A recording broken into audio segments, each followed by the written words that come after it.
Hello, hello, hello, and welcome to ZBrush Live and Kermaco hard surface design and character design. Leave your questions in the comments if you're watching this after the fact, and if you're watching live, you can ask the questions in the chat and I'll try and respond. Like and subscribe, please, if you can. Makes a big difference in the algorithm and helps us out, and as well as also lets you know when we have new streams happening on ZBrush Live. Okay, with that, if you guys can hear me okay, and if everything is good on the screen, let me know in the chat. 2 or 3 different services that we stream on, and if you're on one of them, YouTube, Twitch, whatever, just let me know in the chat that you can hear me and see my screen, that the volume is okay and everything is going well. All right. And we're going to be continuing with this robot, probably even maybe, let's see here. Okay. All right. What is going on with this? Hang on, my tablet seems to have boycotted. Let me make sure I fix what's going on here. Okay.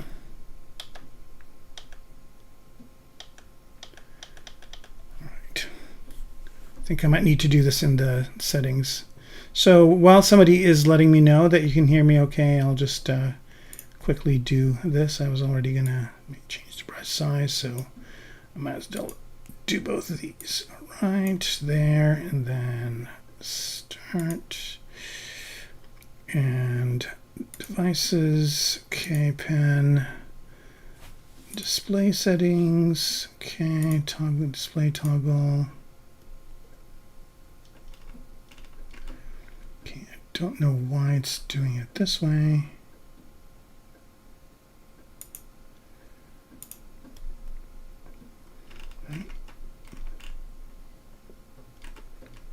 Okay, so it should work now.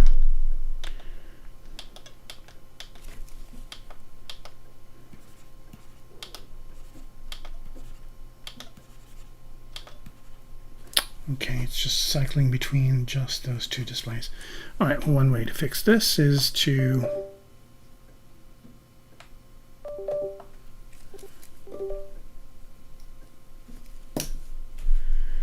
Cat Pumpkin, can you hear me okay? Yeah, I do use Windows. Yep. All right, let's see if this fixed it. Okay, touch off, right. What the heck is going on?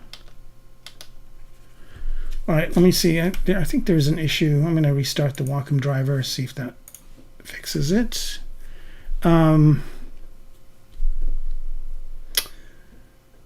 Hello, Gia. Good to have you with us. All right, let's see if that did it. Okay, that's good. Display toggle there, and oh, I think we might be in business. I might need to restart ZBrush. Not a big deal. Let me see something here.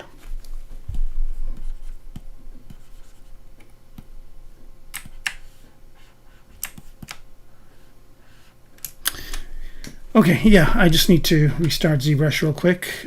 Sorry about that. I'm gonna put the standby on for a minute. Actually, here, let's just do this instead. Okay. All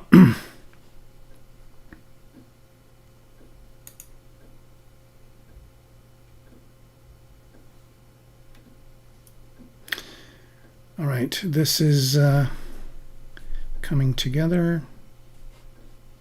Comma.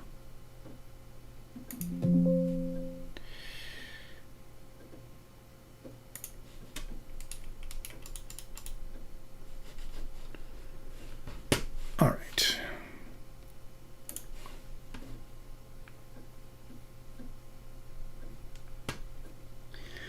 Yeah, sorry about this. Some weird glitch happened with the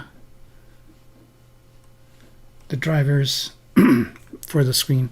Okay, is ZBrush on? It is. Okay, let's bring it to the screen. Let's load our project.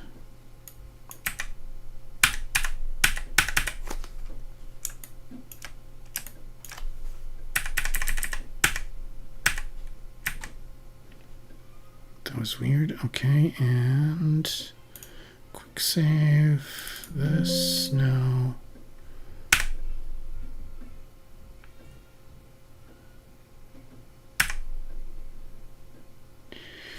All right, we're almost there. Here, just need to do one more thing. Okay, that worked out. Okay, let's see if the tablet is working.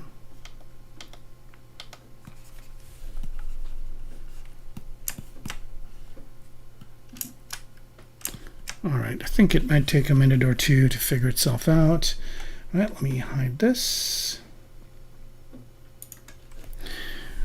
All right, so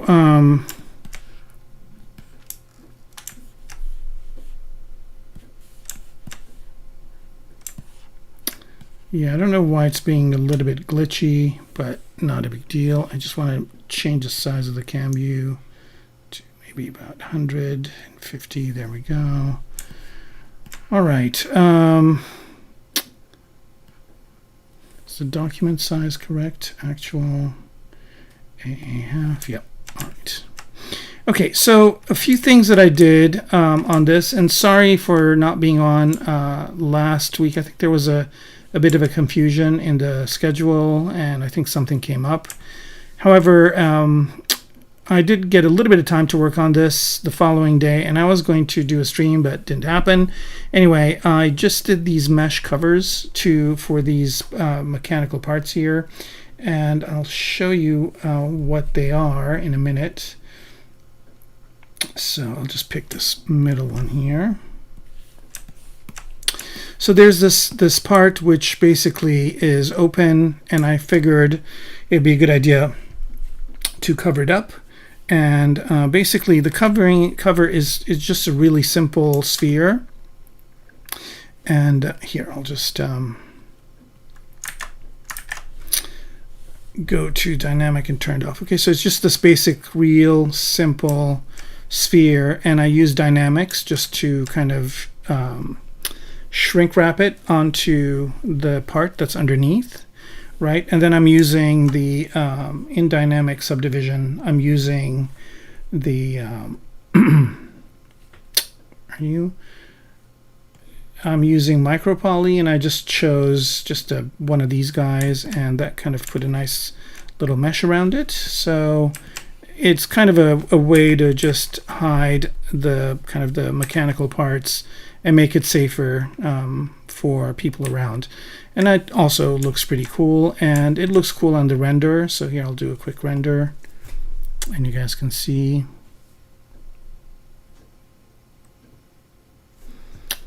Oh, it would help if I didn't have polyframe on. I guess I should choose a different material for the mesh, but you can see through it, and it kind of creates a compelling look. And I might choose a different color mesh as well, maybe something lighter. Anyway, there's that. Okay, so Gia, my UI is ever changing, so I change it all the time. So if I give you my UI now, a week from now it's going to be different. I can give you the colors of my UI, and you can get those on my Gumroad, and that's kermaco.gumroad.com. Or if you don't remember this, you can always go to my Instagram, and you guys should go to my Instagram. I've got cool stuff there. I just finished this alien creature that is on there, that is sculpted in and rendered in ZBrush. So here are some other renders of it. Here's some more. right? But anyway, in my Instagram, definitely follow me here so that you can come back and know where I am. And in my Instagram, there's a link tree that links to all of my socials, so my portfolio, my Gumroad, Instagram, ArtStation, YouTube, etc. Right? So if you go to my Gumroad, if you just click on that, oops, not this one here, there's my UI colors right here, and you can download them. But the UI itself, like I said, it changes all the time. I've got macros here. I've got brushes that you might not have. So if you load it, it's not going to look like it does here. And I highly recommend you design and build your own custom menu. And here is a really, really nifty trick. The reason why some artists are really good in ZBrush and others are not is because the ones that are really good have good UIs. The UI is what makes you good in ZBrush. So you don't have to study art, you don't have to go to school, you don't have to do anything. All you have to do is just make sure you've got the right brushes and the right UI. Kidding, of course. No, the UI does help you, it speeds you up, but again, it's very dependent on the user. So I highly recommend you learn how to use your own UI and make yours. I know some people that have actually just copied my UI button for button, and then they come back to me like, well, you change it. I'm like, yeah, I change it all the time. I always add, subtract based on my workflow, and my workflow changes as well as time goes on. So that's why I don't share my UI. And teachers and people that share their UI with you are basically forcing you to work the way that they work. And if that's what you want to do, great. But I don't recommend it. I recommend you figure out the way that you work the best. And if you do that, I think you will be more successful in the long term. When I first started using ZBrush, I started collecting UIs from different artists just to kind of see how they work. And I've got a folder full of them. A lot of those artists don't work anymore. I mean, they don't do ZBrush anymore. They do other things. So long answer to your short question. But if you like the colors, definitely go grab them there.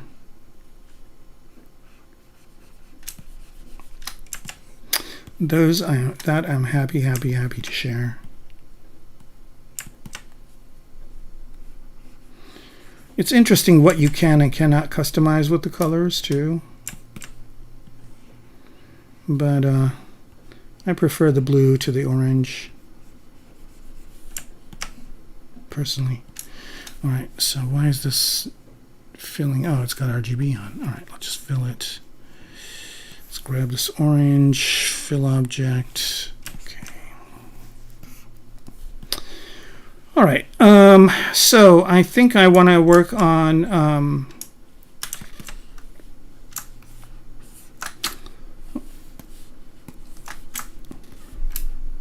have so many ways to get the clip curve in my Wacom menu and everything, but I always tend to go up here to get it. I don't know why. I think force of habit. Right, so here I'm going to use Damien Standard, and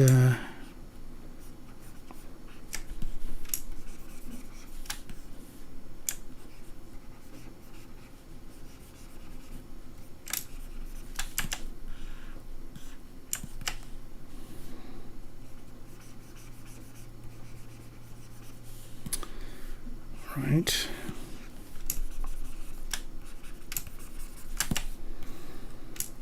All right, I kind of wanted to work on this section, but I also, at some point we started working on a gun for the robot, and then we stopped because there was some news that was kind of disturbing, and I didn't really feel like working on a gun, but I think enough time has passed so I can go back to it. So this is what we left it at last time we were here. I think I maybe just worked a little bit on the clip here, or the magazine, and yeah, so as you can see, it's just really, really simple geometry. I'll hide the, let me perspective on, and maybe hide the fill here so you can see the wireframe. So you can see here it's just a really simple block model. I usually start this way and get the proportions right, and then once I get the proportions right, then I can start refining all the different pieces. So this one here, we basically just kind of bent it, and I think, did I keep a version of it that's not bent? I did. Okay, so this is kind of my one option for it to be straight, which I kind of like more than the bent one, but then I bent it as well. And if you're interested to know how I did that, I'll just do one more, because I think maybe the first one was too bent. And then there's that. So the way I do it is I use the bend function in here. So I just go here and go to bend arc. Okay, now the problem here, this isn't going to work, and you're going to see why not. It's going to, I've got too little resolution. And as much as this kind of maybe looks futuristic or cool, it's just not going to do it. So basically, I just need to add spans, and there's different ways I can do that. I like to do it manually, and the way I do that is just with ZModeler. I'm going to go here to Insert and Multiple Edge Loops, and I'm going to say keep the polygroup, and everything else is fine. All right, so oops, well, that's not good. ZBrush just decided to crash.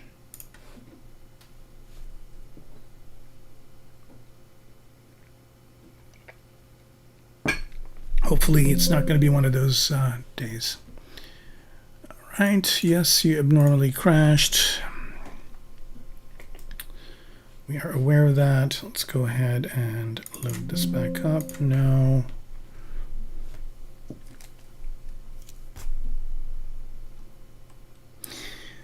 Here you can see some of the quick saves of the aliens that I had on my Instagram.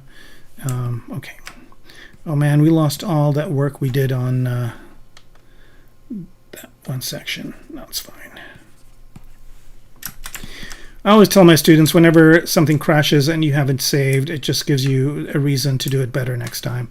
All right, so now we're just going to jump to the gun directly, and then we'll come back and do that other thing later.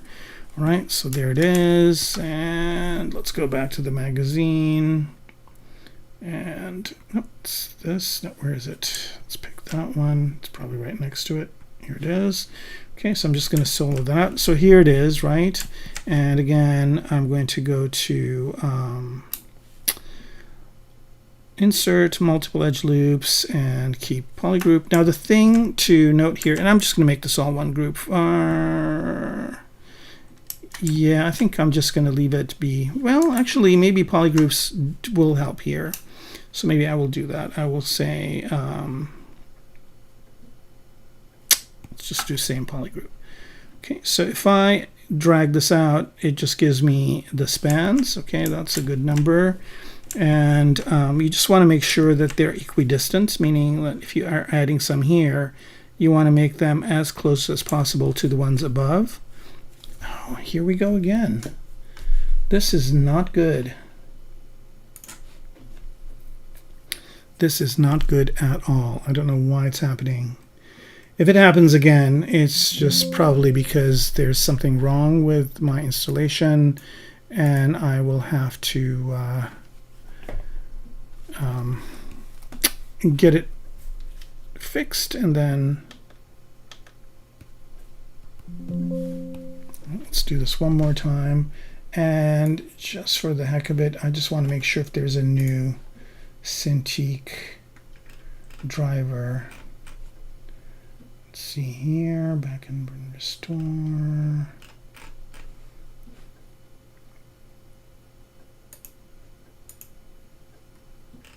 That seems right. General settings, driver check. Okay. All right, driver looks fine. All right, let's make sure. Okay. Sorry about that, folks. I guess the best thing you take from this is that this happens all the time to people who are experts as well. And sometimes I go for hours and hours and hours and everything works great. Okay, so let's go back one more try here. And for kicks, it's always good to kind of maybe, that's what I always do too, is instead of blaming the software, I go, well, maybe there's a problem in this. So I'll just do fix mesh. Okay. All right. And then let's just do the insert multiple loops.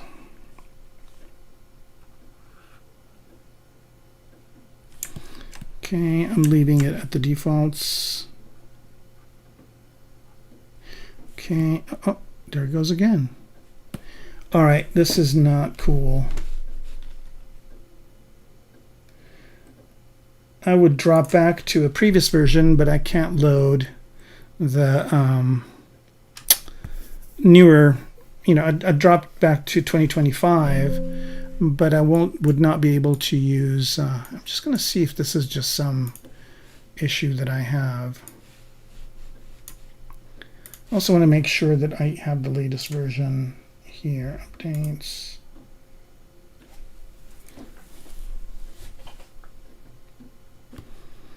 It says I'm up to date, so that's not the problem. I'm going to try and use the mouse this time instead of using the stylus. See if that makes it okay. All right, third try. And if it doesn't work this time, I think there is a problem with the build that I have with my installation. And I'll have to... all right, here we go. All right, insert multiple edge loops. It's all good. That's good. That's good. Okay, yeah, maybe it's something to do with the tablet. That's very strange. Okay, so basically all you want to do is you just want to make sure that you have enough of these spans and that they are more or less the same size. I mean, here I don't have a choice. It's a little bit thinner than what's on top, but I think this should be okay. All right, and if you want this type part to curve also, you can add the edge loops there as well. All right, so now that we have the edge loops, we're going to do the bend arc again. And I just want this yellow one, and you can see here I can do the bend, and maybe I don't want it to be as steep. And also, I want to see the rest of everything while I'm doing this. Not that. Actually, why not? I just want one that's, oops, bent, but not as much as the previous one. Okay, so I've got now a choice of two different ones. And did I? Here, I'm just going to duplicate this and then revert it back.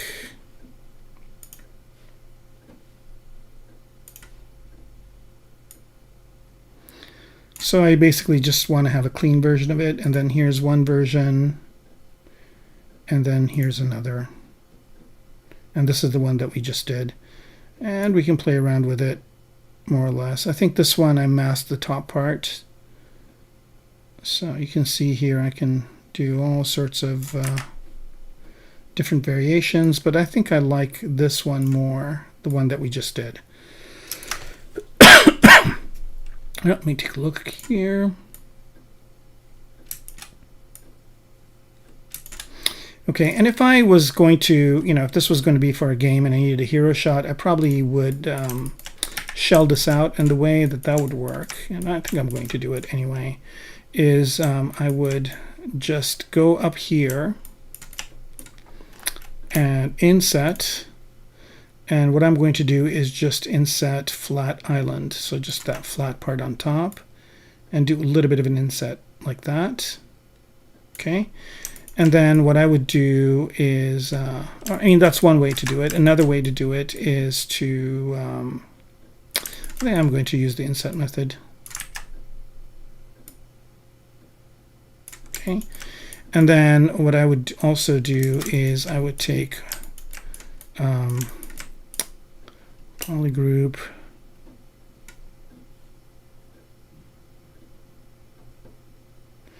what I want to do is I want to polygroup a polygroup all, okay, and I just want to oh, man, yeah, this is not right.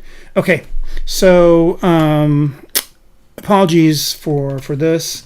What I'll do is, just to kind of make up the time, I'll just go back to an earlier version of ZBrush and we'll just kind of use that. But I don't know if I might have an older version of the robot. I wonder if the gun was in the older version. Okay, let's go ahead and do that. Okay, so just 1 second here.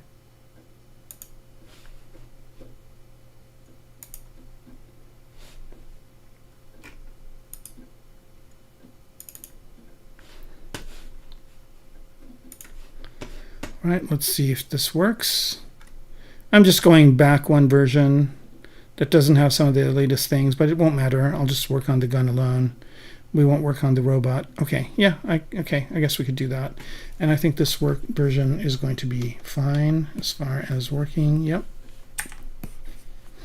All right, so here I'm going to go to Subtool and pick this one. Now that I have this one, I want to delete all the other ones. And I think there's a way to do that.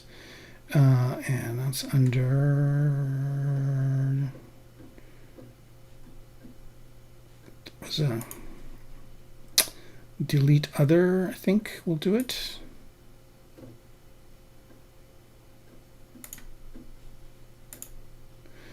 Nope, that was not what I wanted to do. Yeah, hey, today is like the day from hell version of my stream. And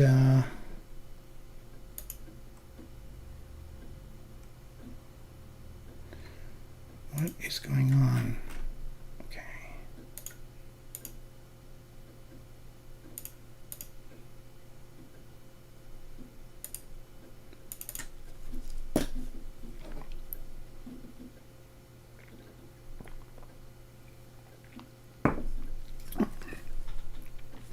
All right, we'll get there.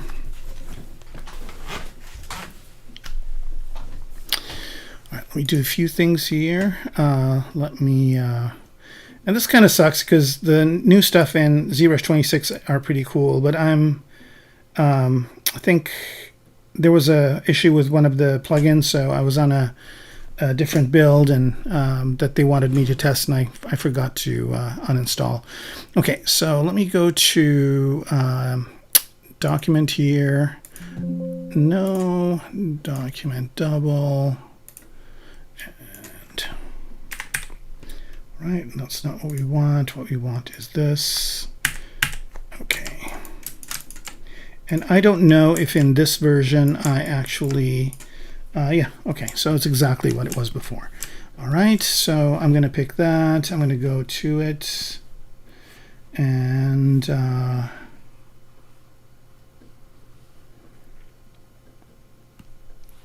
let's go to the original magazine, solo. All right. We're going to do it one more time. I think one of the things that I did here was I masked this part, and I think I'm going to do it again. We're just going to mask all the way down to here.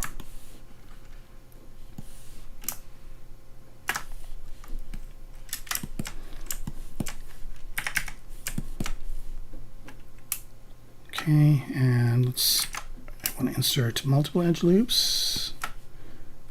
And think about that. Maybe I'm going to try and match what this would be, right? So I should do that first, and then I should try and match that. Okay, here we go. Again, 1, and yeah. So here we basically have enough to do the curve, and then W, and bend dark, and just do the bending Okay, so the reason why that's not working is because I also needed to add some loops over here, right? So it'll be golden now.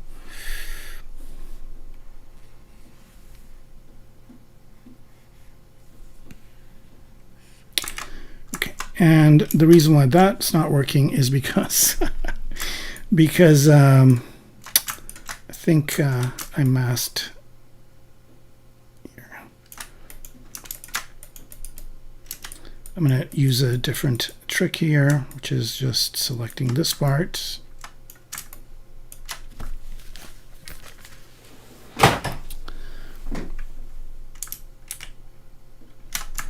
Masking all this. All right.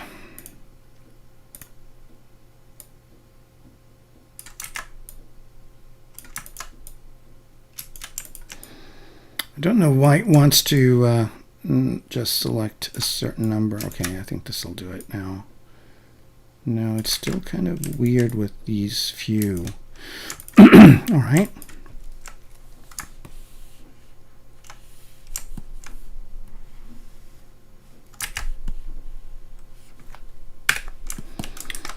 Try something here. Dynamic, smooth to.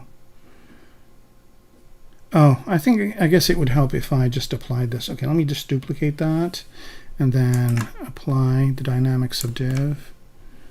Okay, I think that adds some more polygons.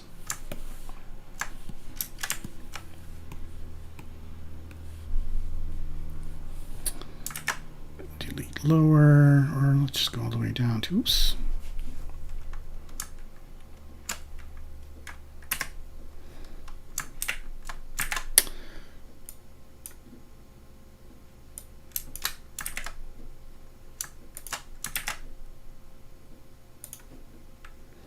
Okay.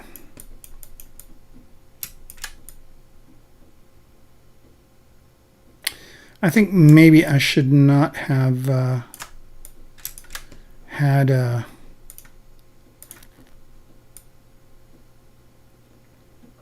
oh, there we go. This actually is working. Maybe move this over a bit like that. And let's look at it with the rest of the gun showing.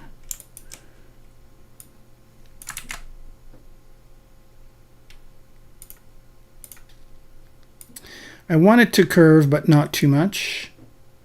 Something like that is good. And maybe about there.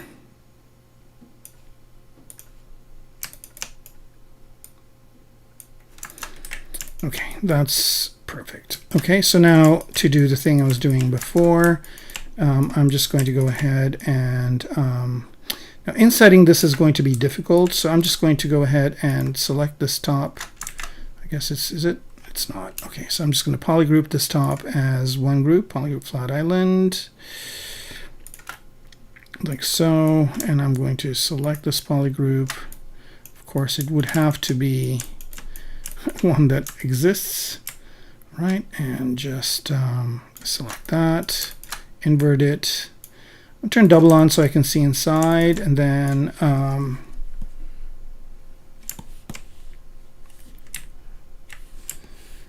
let's see what we got going on here. We got some edges that somehow are there that shouldn't be. So what I'm going to do here is I'm just going to mirror and weld it because it seems like I don't have them on the side. So mirror, mirror and weld. While what? Partially, oh, let's delete that hidden part, mirror and weld. Okay, that fixed that.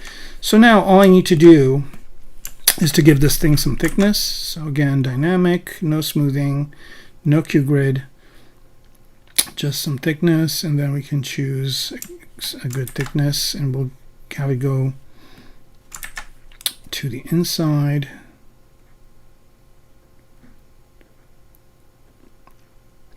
Let's add segment here, and let's just choose a thickness that works. Okay, so that's good. Now I probably do want to have a more of a a lip here, but I think this would work. Well, I can do it. What I'm going to do here is just so you got to be very careful with things like this where you have an angle that kind of squashes like that. So I'm going to try go the offset the other way, and here we go. That's much better. Okay, and then I'm going to and I wish I was using the new version, because the new version has a really nice way of selecting. Let me accept this. It has a nicer way of selecting polygons and everything. So this is kind of the old version. The new version puts better outlines around it. So hopefully I'll get my whatever crazy issue I'm having resolved by next time. Okay, and now what I want to do is I want to Q mesh up this Q mesh polygroup island, and then just bring this out like this. And now what I want to do is I want to Q mesh this way, and hopefully it will give me enough of a lip here.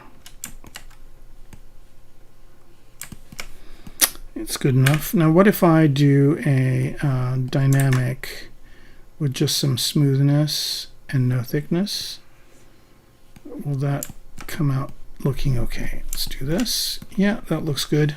So if I would need to have this open and have kind of a mechanism around it, this is how I would do it. And I think I'm going to use this one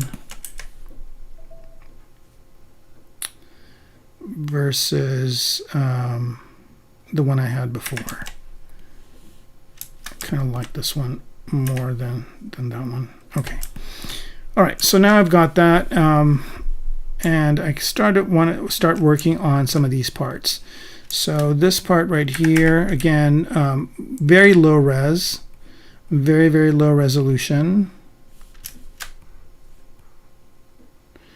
All I'm trying to do is to get kind of the, I'm going to duplicate this. And I'm going to separate out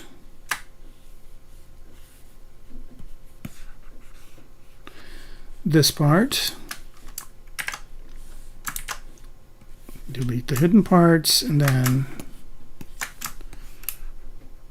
this is going to be the handle, so I just need to work on this separately, and I need to close this area over here. Close will do it, but it will add extra edges everywhere, which is not what I want to do. And also, this has some weirdness to it. Okay, it has some weird edge added to it, and I don't know why. Oh no, it's fine. Okay, so now I'm just going to I guess the best way to do this is to do the bridge. So bridge from here to here, and Control W. All right, there it is. All right, well, this is working out. I was kind of worried that I'd have to cancel today, but I don't. I can work with this. Yeah, I'm a version behind, but that's how it goes. All right, and then I'm going to do dynamic again, but this time I'm going to do QGrid because I want this thing to be something like this, right? I don't want those harsh corners, and so that's good. And I'm going to not commit to that yet, and I'm just going to go ahead and insert some edge loops here. Make sure I see this okay. All right, I'm going to hide the other one so it's not in the way, and there's that. And let's just move this back a bit. And you just have to count, like that's 1 finger, 2, 3, 4. This has to be a little bit longer on the bottom.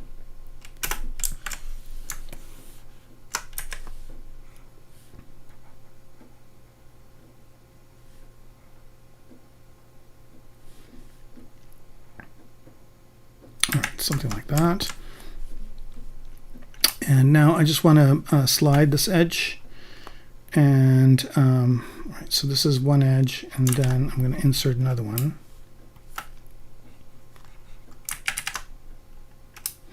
All right, still a multiple, so let's say I want to go over to about there. Add one in the middle, so that's 1 finger, 2 fingers, 3 fingers. I guess that's good. The other thing I want to do here is maybe change the angle of the bottom part.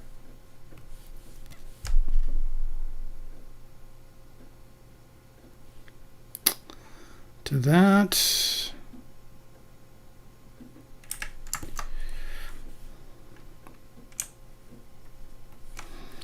Okay, and then let's insert, oops.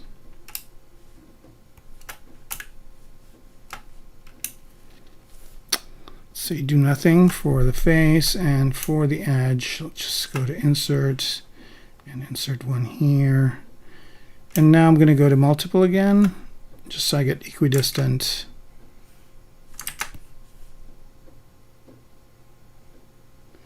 And I just want to have 3 divisions. Okay, there they are. Right, and then I want to have one here.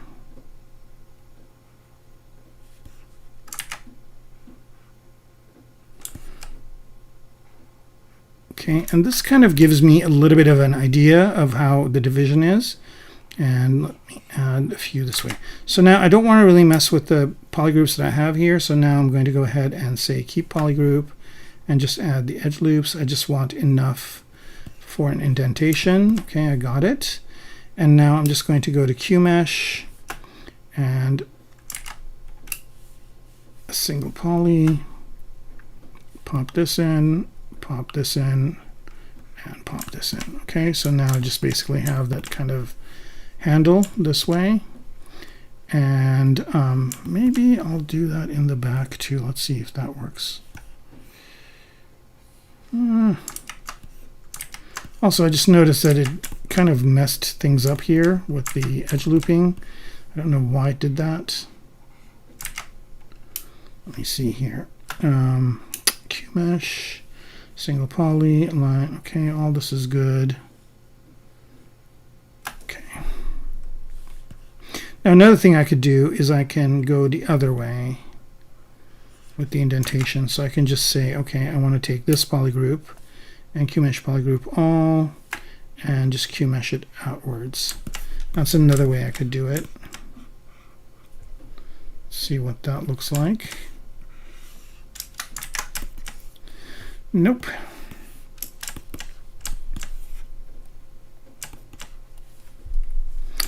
Soon I'm going to start sculpting on this thing. And the chat is pretty quiet today. Not too many chatters.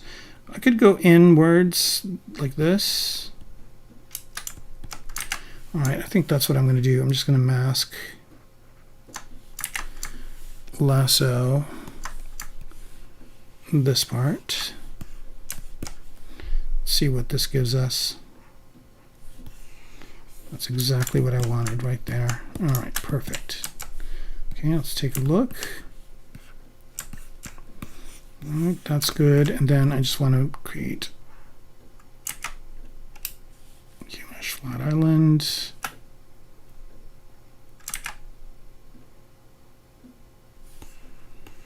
Do that.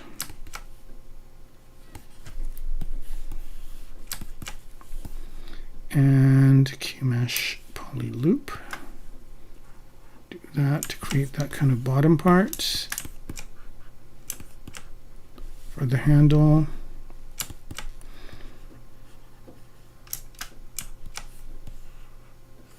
And then what I want to do is select this, mask it, select this, and expand this out.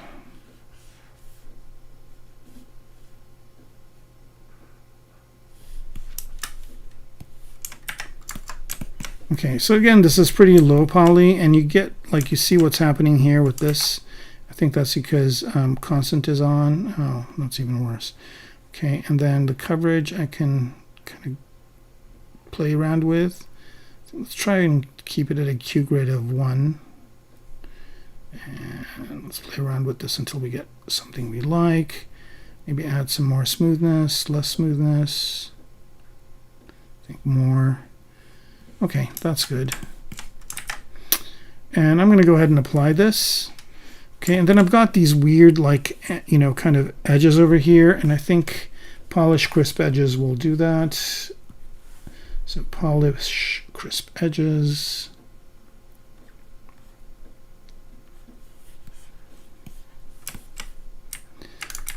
Did not. Okay. Let's take a look at the topology here.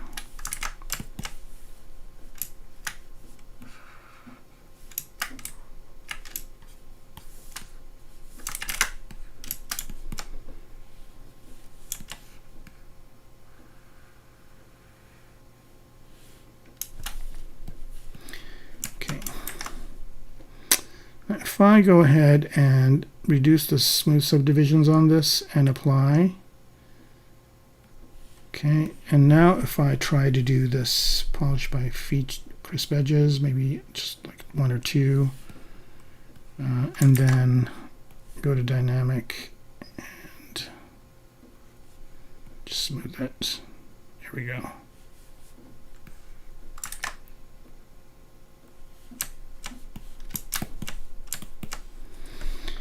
Okay, so I could probably get some more interesting things going here with creasing. And the new version of ZBrush, when you insert an edge loop, you can actually have it be creased as well, which is kind of nice. Same thing with inset, so it's pretty neat to be able to do that. Okay, crease, edge loop complete. Right, turn this on.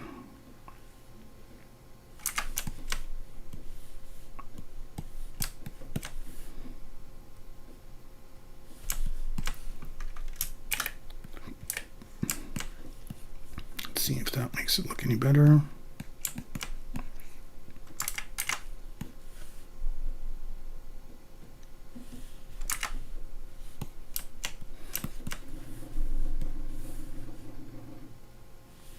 Okay, let's just crease these middle loops.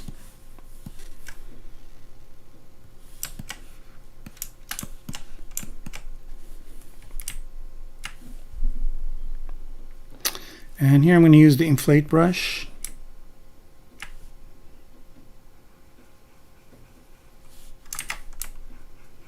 With the Alt key and just push these parts in.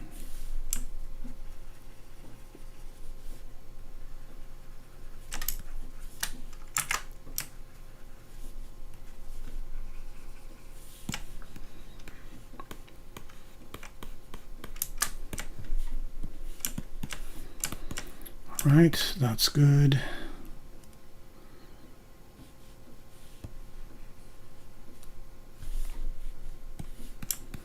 All right, I want to actually Q-mesh this part out as well.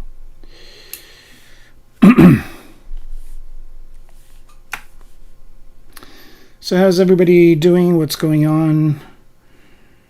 It seems like nobody's got questions today. Maybe everybody was taken aback by my UI user interface lecture.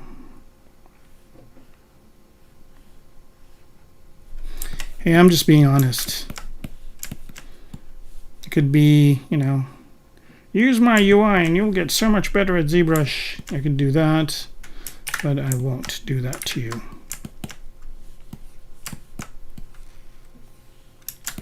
All right, so here what I'm going to do is I'm going to kind of reduce some of these edge loops.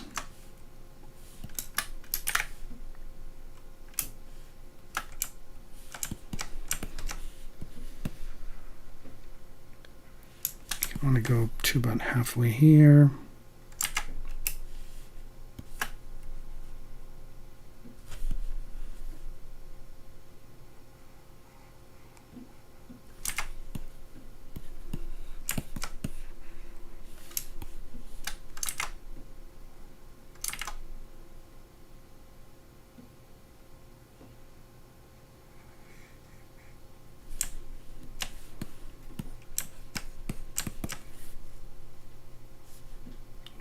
time.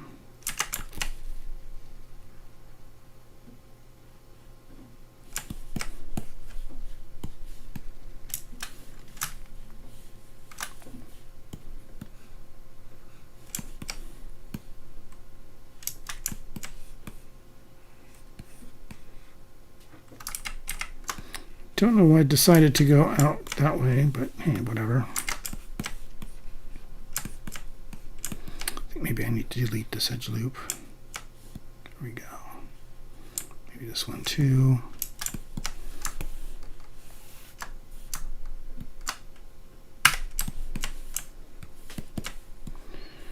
All right.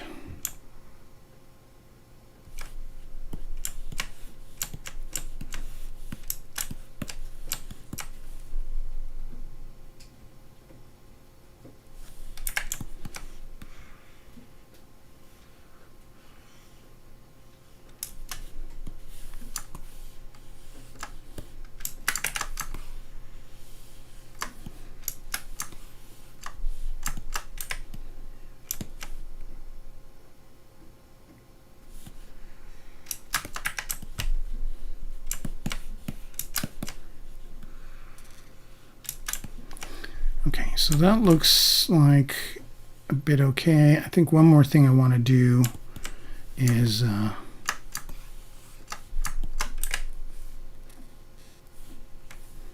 move this in just a little bit to make room for where the thumb would go. Maybe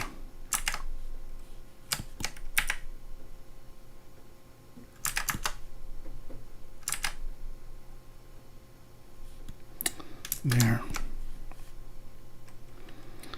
And I'm going to try and do this the other way as well. Just mask these and Q mesh this in.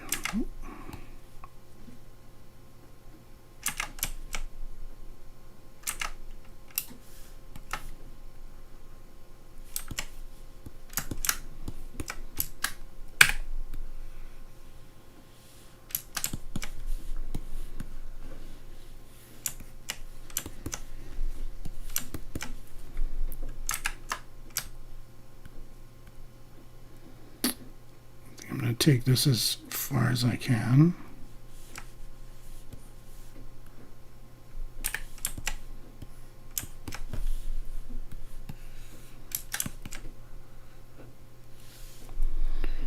All right, the only problem is that this is at an angle and I need it to be straight. See if I can pull that off. Now, a lot of times this kind of stuff is done in CAD programs, and like so if I was doing this in plasticity, I would be using a completely different approach than the one I am using, but I don't think I would have the ability to do some of the design choices as quickly as I have been doing them in here in ZBrush.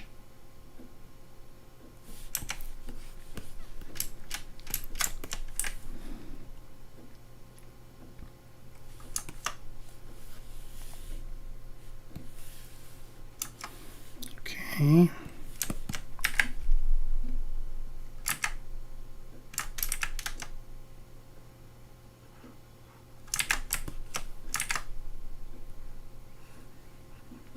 Add an edge loop over here, one more over here. And the reason for that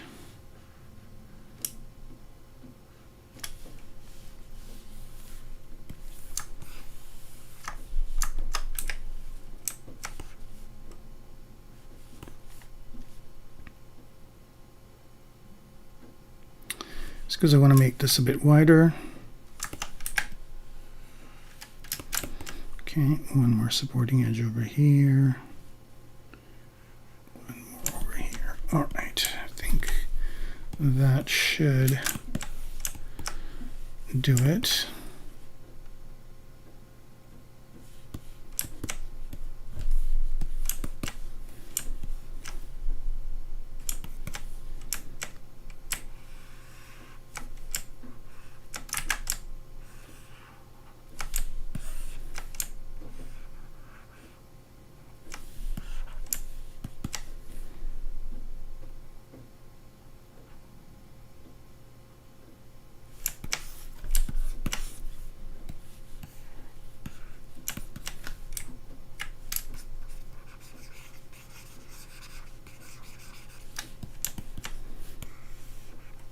Well, this is good. I don't know what's happening with this little protrusion.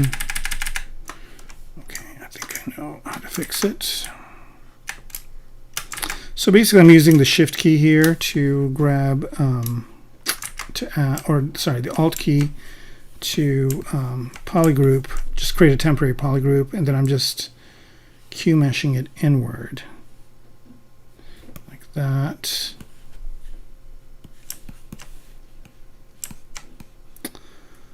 And I don't know, oh. Okay, so I just need to Q-mesh this inward, like that. And then I'm going to do something different in the back, where I'm just going to have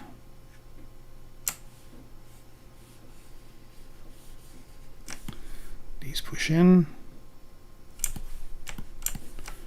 Same thing with this.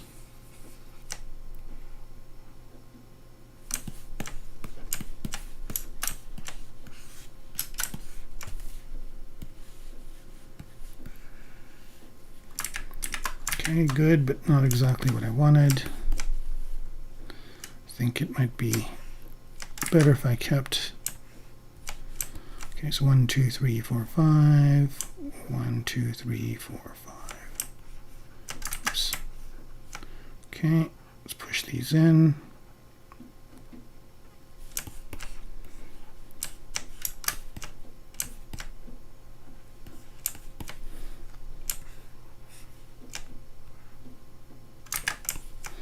Q-mesh is such a powerful capability. It allows you to do some amazing stuff.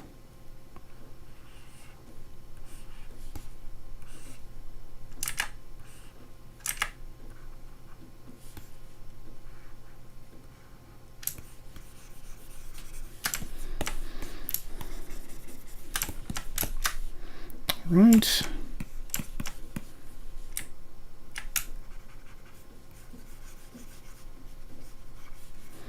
I'm just using Shift here to smooth some of those capability features.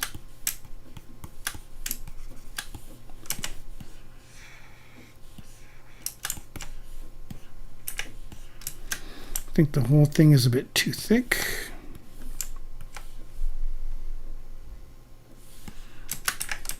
There, that's better. Now what else is really nice about this, again, since it's sculpting, I can just start thinking like, okay, well, what if I want to have this part be protruded a little bit?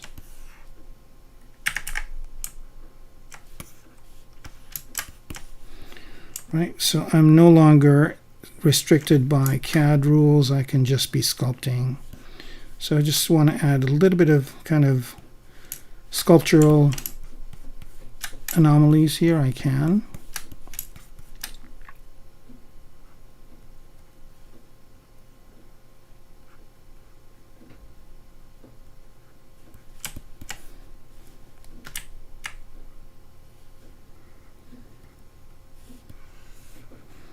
Right, so I was very kind of polygon modeling, and now I'm just basically sculpting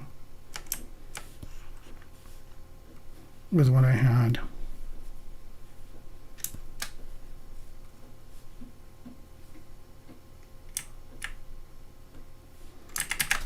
Okay, and here I could use another edge loop in the middle. So I'm just adding geometry as I need to just get the features that I want. And here I just wanted to indent this area. And of course I've got symmetry off. Of course I do. Why would I? But it's not a big deal, I think. So here you can see my center line is messed up and my symmetry is off. So to fix something like this is pretty straightforward. What you do is you just go in here,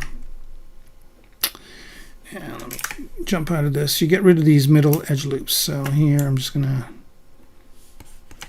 get rid of these two.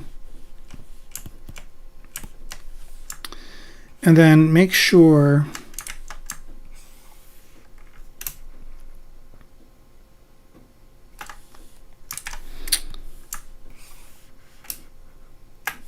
Okay, so I've got this masked, and I just want to make sure that I move this part.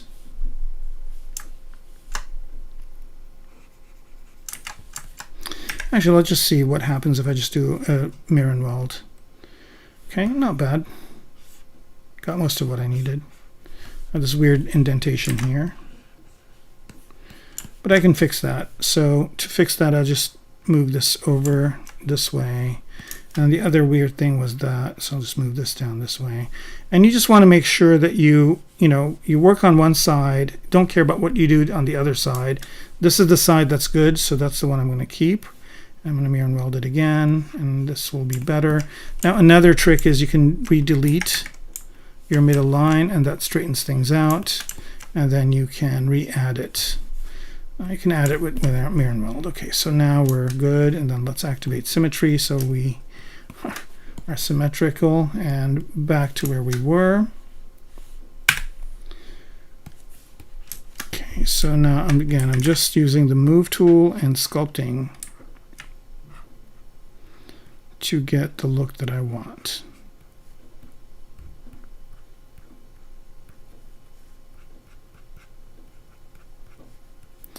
Right, and again, it's very few number of polys here, so it's easy to get some compelling shapes just by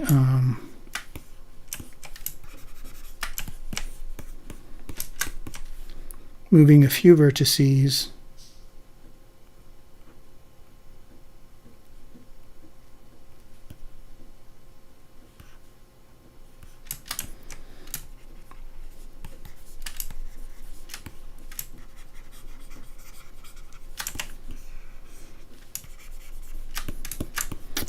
Okay.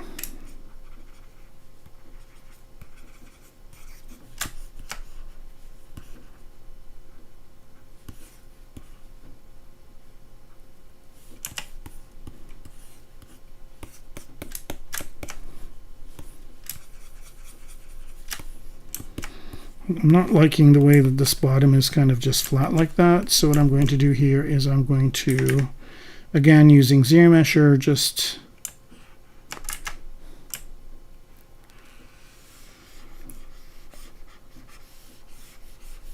select this inside part and Q-mesh it out.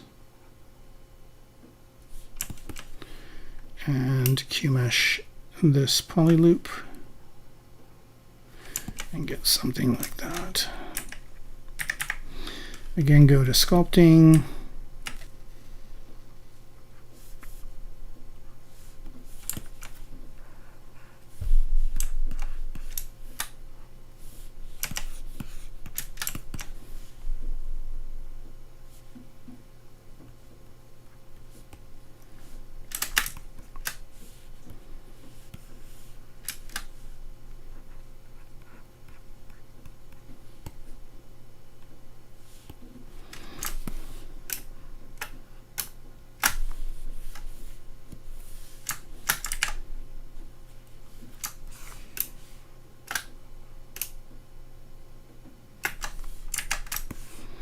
I want this to be the same as this. There we go. All right, then that's the handle. I just want to make it kind of a little bit rounder here for the thumb.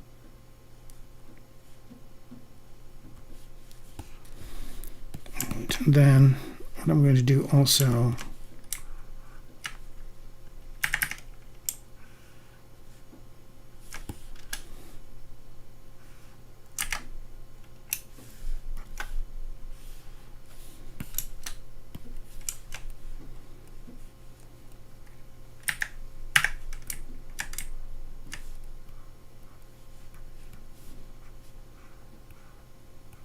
now with things like this, I like to save a copy of my history.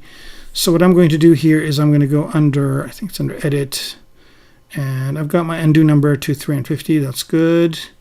And what I'm also going to do here is when I go to File and Save, I want to make sure that I check Undo History, just because I might want to redo some stuff on here. And if I have that undo history saved, I can always backtrack certain steps.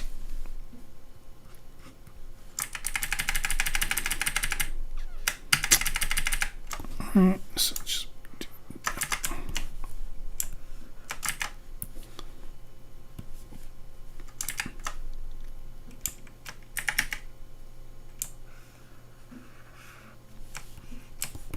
I think I want to take this out just a bit more.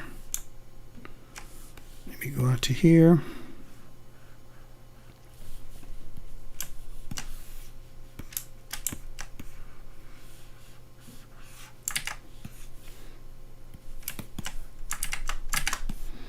Maybe not those edge pieces, and one more time. Insert an edge loop just to make this straight, and this one too.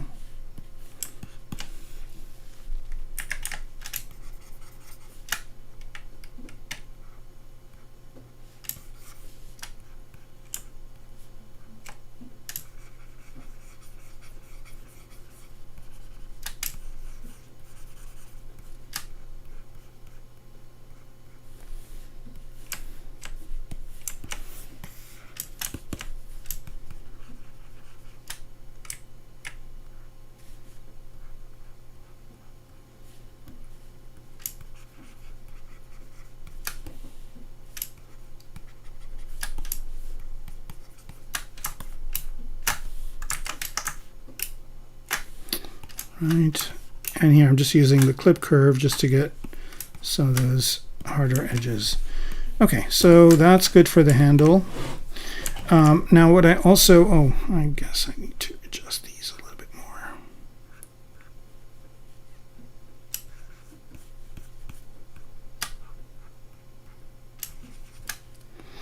The best way to do this is with inflate and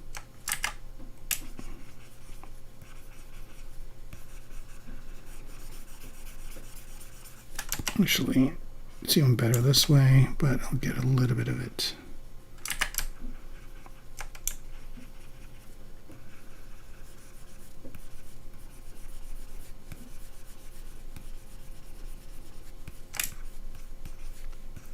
Okay.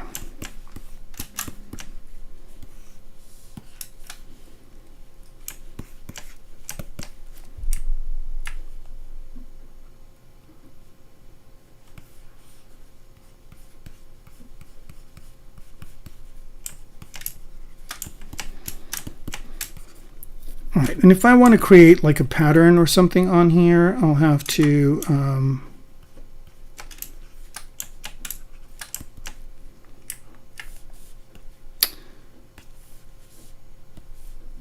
maybe create a mask. Let me, it's dynamic, yeah. I'm just going to apply the dynamic subdivisions. So now I've got subdivisions on here. And I can just mask out, let's say I want a pattern or something, and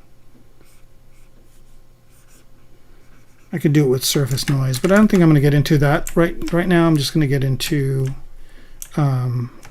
doing some of the other things. So this is just the trigger guard. Okay, and it's too thick, so I'm just going to inflate it down.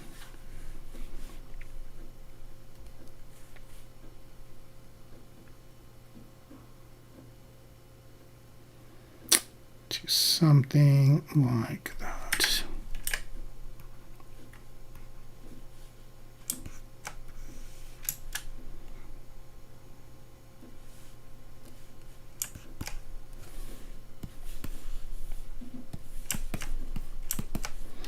Okay, so here it inflated the inside part too, which is not what I wanted. So an easy solution for that is just delete those edges and just mirror and weld again and back to normal. And then what I want to do is I want to do this to it. Okay.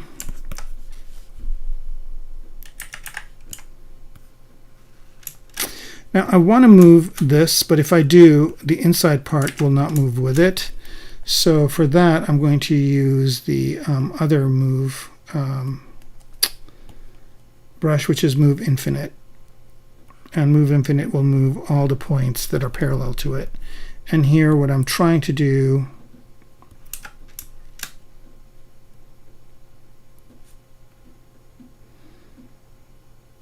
is get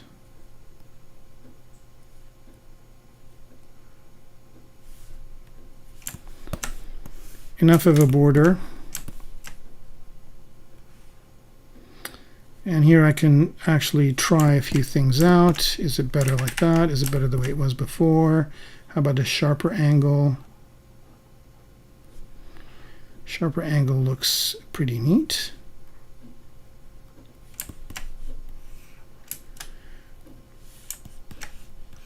Hey, Patrick. Man, thank you for being on. Thank you so much for being on. I know it's a big difference from the really cool food stuff you do, but I appreciate you being on.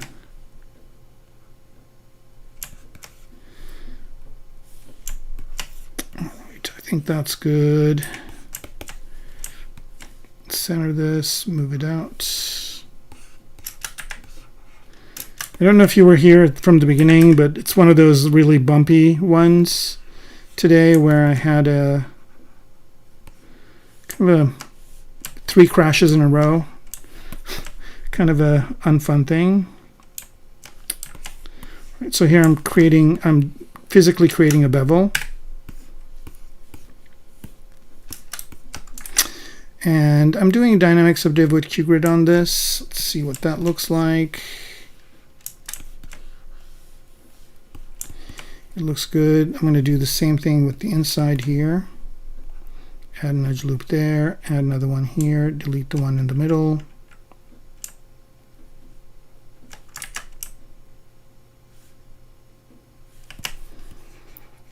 Right.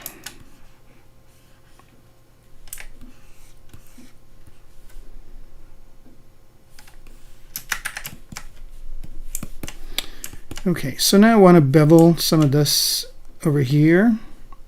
So I'm just going to do, there's different ways of doing it. I think you can go in here and say bevel. Let's see what that does. Okay, that's perfect. And wow, that's exactly what I wanted it to do. Maybe not that much. Okay, and I can continue to do those bevels. One over here, one over here, oops, and last but not least, one over here.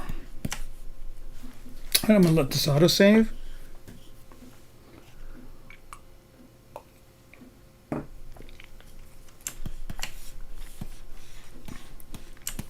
right, so one other thing I need, again, I'm working really low res. And that really helps, right? Working really low res is always the best idea. Okay, so now I've got this there, and I got to think about like how this attaches to this. So that's kind of where a little bit of mechanical engineering comes in. So this could probably be going inside of that, this part. So if that is the case, I will either structurally or sculpturally add a little area where it actually goes in later on, because this is still, I think it is, right? Let's just choose Damien Standard here. Yeah, I think this is still pretty high res. I'll give it a subdivision level.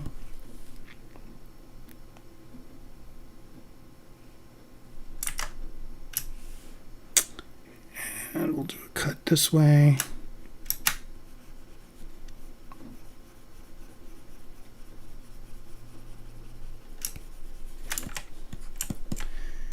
Hey Z3D, how's it going? It's not a FAMAS, it looks like one, and there definitely are, I think it's this top part that's kind of giving you that idea. But no, it's just some, it's actually a gun from something from the guy who did Ghost in the Shell. He's got these books on guns, and so Ballistics it's called, and it's just inspired by one of the guns in there. But yeah, this top part is definitely, you know, I mean, I see where you're getting the FAMAS from.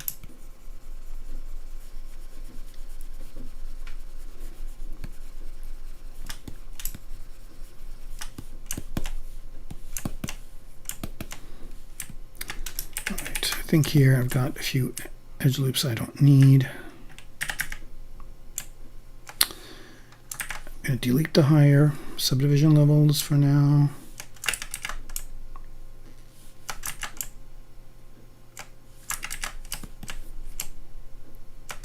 Oh, it's bubbling. I need to delete. Delete.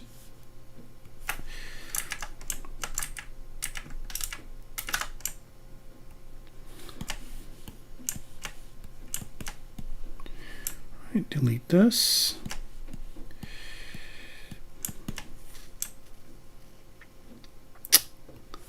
And that as well. Okay.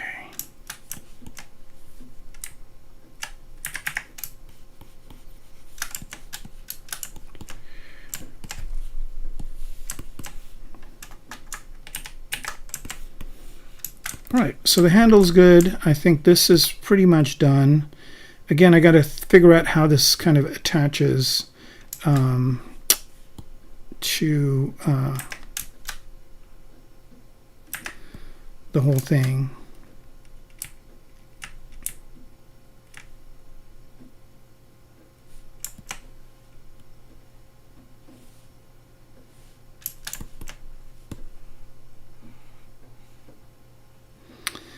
Going over is not a choice, so it definitely has to go in. And so there has to be an opening for this over here. All right, I'm just going to see if I can work something out with clay tubes.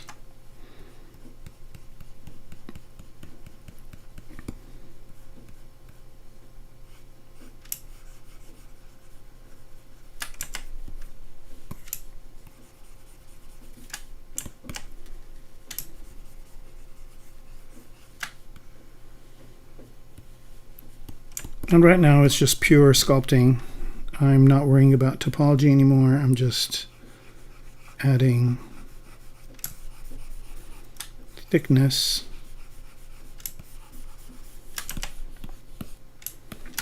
to get a shape that I want.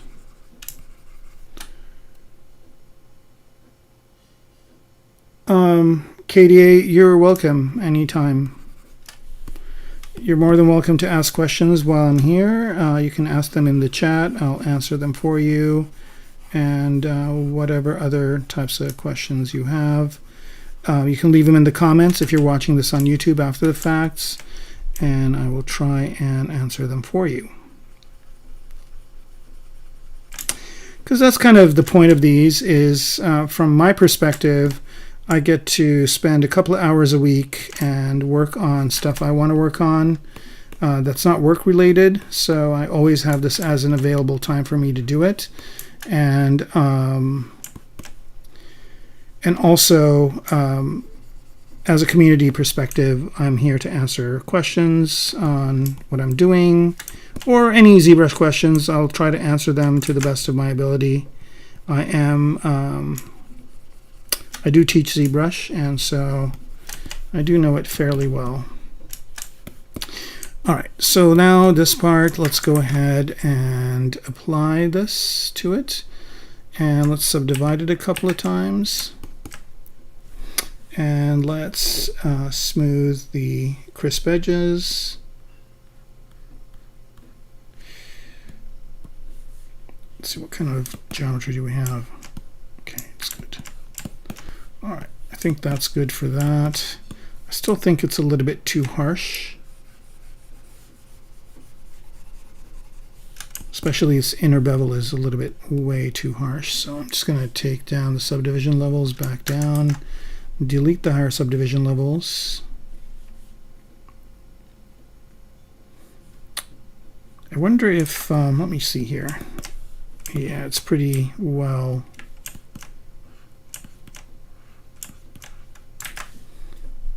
Let's do dynamic, smooth, no Q grid, and let's see what that gives us.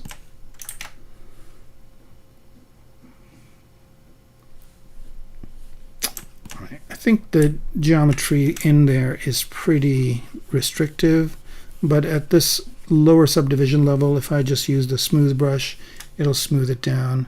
And the challenge is going from totally sharp edges to really soft ones. All right, Alien Space Invaders, right on. Cyberdelic Relics, how's it going, man? Or ma'am, I don't know your gender. But thank you for joining us live. All right, so that's good. Let's continue working here. Now the good news is a lot of this is very, kind of straight geometric. It's not, there isn't a lot of work that needs to be done for most of this. So I'm going to move this forward to here.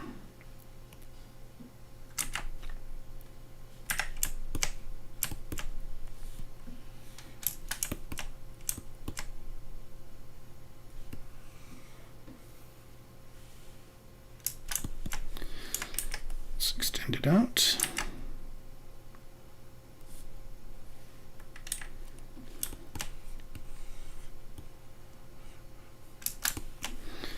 All right, so I've got a bit of a pickle here where it's thicker out there and thinner on the inside. So let's see if I can, if I make this whole thing thinner, then it's just going to look funky there. And if okay, so what I need to do is I need to match. And I'm thinking this is probably like a very simple, yeah, it is. Okay, so what I'm going to do is I'm going to add, turn transparency and ghost on. And what I'm going to do here is insert an edge loop here and another one here, like so. And then what I'm going to do is I'm going to push these polygons in. Symmetry on, let's turn symmetry on. Okay, I'm just going to do mask, invert it, and then just push these in. Okay. So now what I want to do here is just match. There we go.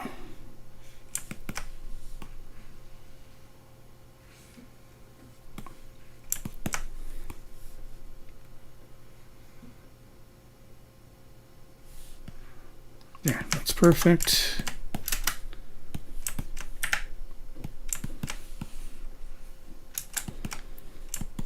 All right, and then I need to do some neat stuff over here. And then let's see, how does this work?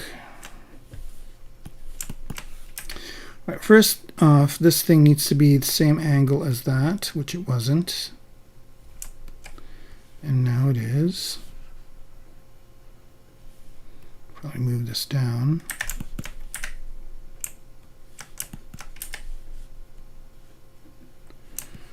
All right, now I want to make this longer. So in order to do that, I need to move the gizmo to the right place.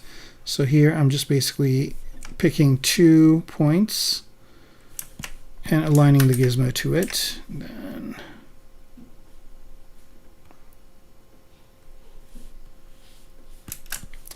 the thing is, I really like that, and I wonder, let's duplicate it.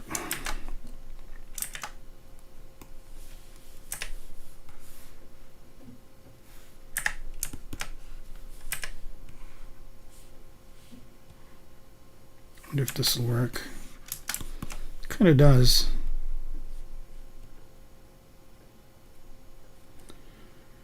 Yeah, KDA15. I have a Space Mouse and I love it. It's great. It's awesome. Since whenever I go to work somewhere, I don't usually have the luxury of having a Cintiq or even a Space Mouse. So I learned how to use the keyboard and so I navigate with the keyboard. However, what I really like the Space Mouse for, and it's indispensable for that, is creating compositions. So for example, here's an example of when I used it last. I'll just go to my Instagram here, and so I've got these aliens that I just designed and did different renders, and to get these composition shots, so the angle at which I'm viewing them, and I do plenty of renders. So here's 1, 2, and these are just a background. I've got a lot here. So like, let's say I want to do this angle or that angle or whatever. That's what I use the space mouse for, and it is really indispensable for that. Even if I'm at a job, I basically tell them I'm going to be bringing my space mouse in just so I can do the composition with it. So yeah, the space mouse is a very, very cool tool to use. And I know a lot of people that are challenged with using the keys to navigate, so they really appreciate the space mouse. All right, so this actually somehow works. I'm just thinking of, you know, if it was just a little bit thinner.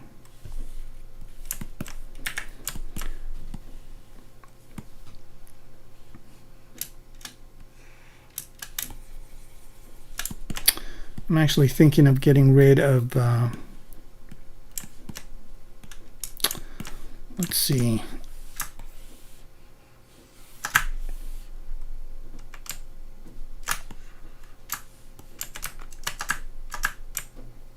Right here, I'm just figuring out a way to get rid of the top part of this. I think I've, here we go. Let's get rid of all that too. Delete hidden, and oh man,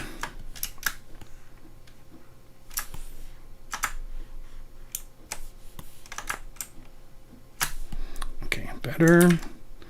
Delete hidden, and I want to just close this up for now. I'm just going to do, actually this might be a good thing for me to show. So if I want to close this top part here, close hole here doesn't do it right. It just gives me this triangle soup. Or I can close it, but say convex hole, and that's a little bit better. And the reason why that's better is because, I mean, I don't really need to see this inside part, but I do need that lip. So it did give it to me. So now what I could do is I could just go in here and say delete polyloop. Okay, so I'm just going to delete this inside polyloop, right? And then I'm just going to delete this island. I guess just delete island. And so this part is gone, right? And then I just have that lip. And if I even want to, you know, from a lighting perspective, if I even want to close this off a little bit better, I can always go to extrude and mesh border and just push these in like that. Okay, so that's how I would do it, but I could also close it off, but I don't really need to close it off. This is fine. And I don't really need this anymore, so I'm just going to delete it. Delete. Okay.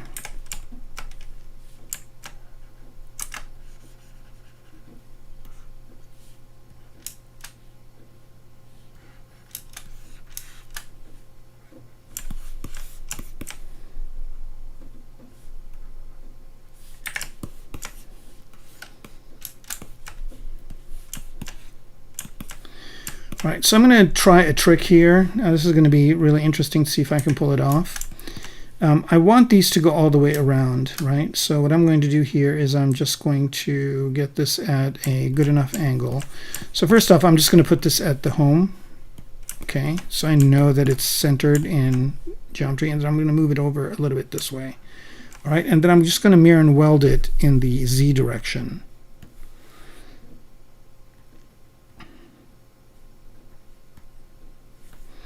So I would get this. It's good, but could probably get rid of this edge loop here.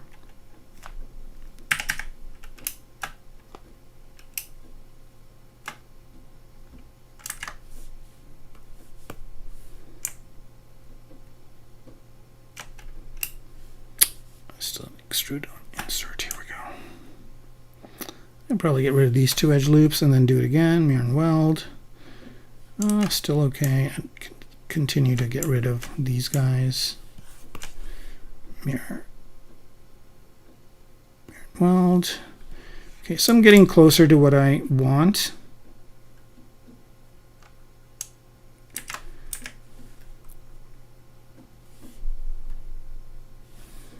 All right, that's good. So now this is going to be a little bit different than what I had before. Kind of a bit of a mess up here, but I can also fix that by just doing this. Okay. Now this is one piece, and I can just make it tighter. And this is looking more along the lines of what it should be doing.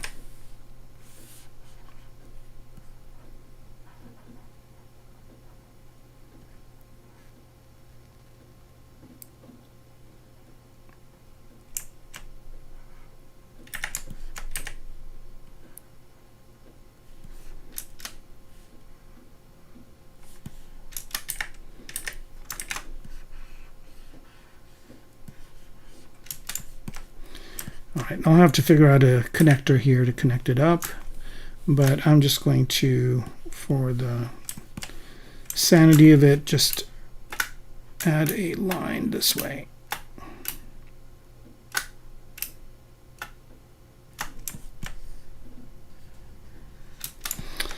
All right.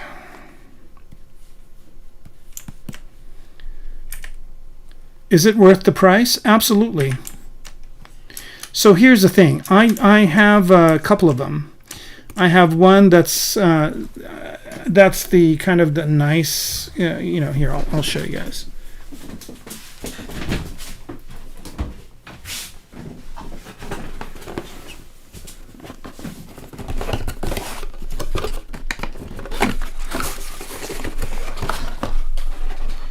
I've got this one, which is, you know, super nice. It's got a nice rest for your palm and everything. And it's small enough, I guess I could take it to locations with me or whatever. But for a while there, I kind of was very limited in what I wanted to carry with me. So I also ended up buying the smaller one, which basically is, let me see if I can find it. It's over here somewhere.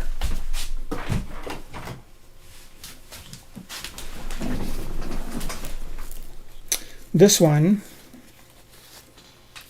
which is a much smaller unit, and this is the one that I take with me, right? So I just basically put this in a backpack, and it's just small enough to just work.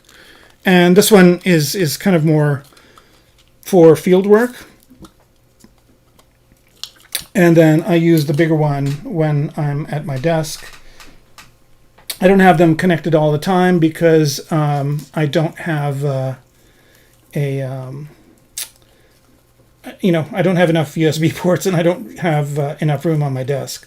But when I am doing the compositing of an image, if I'm trying to get the best camera angle, I shouldn't say compositing, I should say more like cinematography. When I'm doing the cinematography, it is very useful to have the Space Mouse. So big proponent of it. I also highly recommend getting a good tablet as well. If you don't have a tablet, you know, with ZBrush, it's kind of tough. Although I've been using, you know, I used the mouse quite a bit today because I thought that was the issue with the previous, with the not the previous, but the latest build that I have, which apparently still needs some work.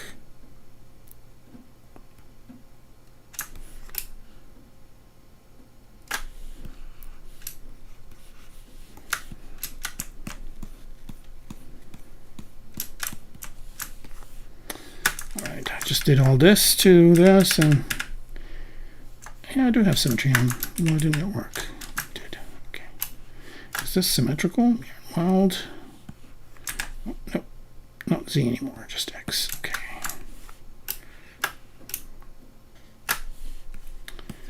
The key clicking is tedious, Ryan. Yeah, I have a clicky keyboard. So sorry to annoy you with it, but I kind of come from the old world of computers, and I kind of had my first keyboard was an IBM, which I still have, by the way, clicky keyboard, and so I'm used to the clicking of the keys, but I do know that it bothers some people. So interestingly enough, I also have a keyboard from the same company that makes the Space Mouse, and that keyboard is nice and quiet, and maybe I should be using that when I do my streams.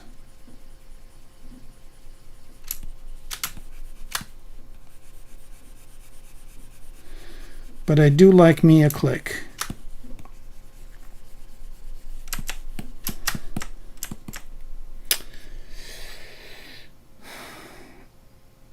You've had a Cintiq for 6 years. Key click is ASMR. That's pretty good. It's pretty good. Yeah, so I don't know. 6 years is you know, I mean, is there a reason why you want to replace it? I think they last for a long time. Before the Cintiq, I had a tablet, and I had it for a long time. It worked great. And I'm okay working with tablets, but Cintiq is definitely a better way to go. All right, so I'm getting pretty close to finishing this part. Just getting the proportions right, so that's good. All right, let's work on this over here.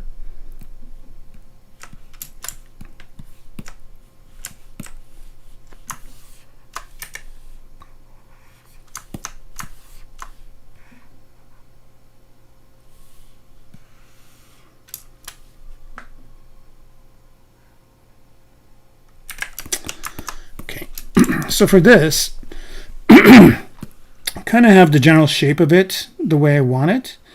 And now what I want to do is start figuring out a way to make it into geometry. So here, I'm going to turn the polyframe on, leave it. I'm going to create one polygroup from all of this. I do have some triangles and everything, but it's okay because when I subdivide it, it'll go away. So I'm going to turn dynamic on, which is going to make it totally ugly, but that's fine. I'm going to turn Q grid of maybe about 2. Get some coverage here. So I want to get some sharp angles, but also soft, sharp angles, if that makes any sense. Can I ask why H polish instead of regular? Oh, your Cintiq has scratches? Yeah, I mean, you know, if they're bothering you, definitely. I mean, I get it. Like, I could have one like dead pixel and a monitor, and it would just bug me so much I'd have to get a whole new other monitor. So H polish instead of regular? You mean instead of the what do you mean by regular, Leopold? Can you explain to me what you mean by regular? You mean like standard brush? All right, I'll wait for you to get back to me. All right, so let me go back to here. Now I want to reinforce some of these edges with some more edge loops. So I'm just going to add one here and another one here. And notice how these edge loops are not going the way I want them to. Like, it would be great if it went this way. If I really wanted to do that, then I would use the slice curve. And then I could just get that exact kind of thing that I want.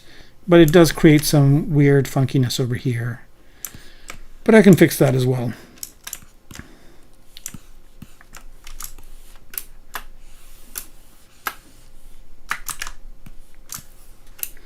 Let's add one more here.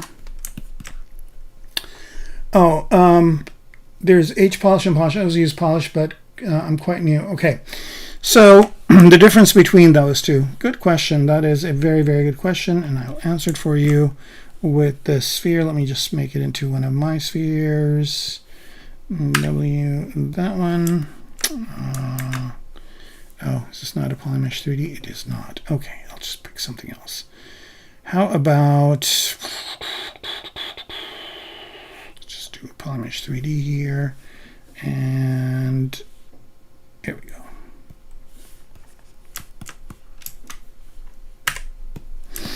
Okay, so let's say, and let me divide this a couple of times. So let's say what I want to do here is I want to create a flat surface, right? So I'm going to use clip curve here and just do that, right? So now you can see that there are some jaggies here on the corner, right? And what I want to do is I want to smooth them out. So with that, I basically can use the Shift key.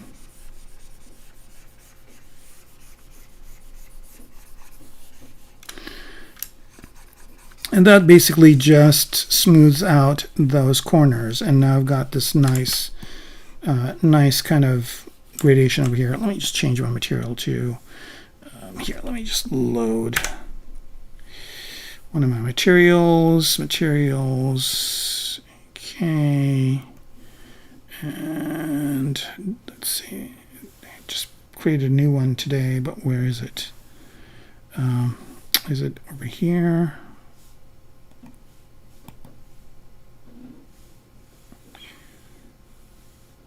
Here we go. Okay, so you can see here that I basically smoothed that edge, and I'm going to add one more subdivision level. Okay, so if I wanted to, let's say, flatten a certain area, right? So if I go ahead and choose H polish, right? I can just use H polish here to just polish this part.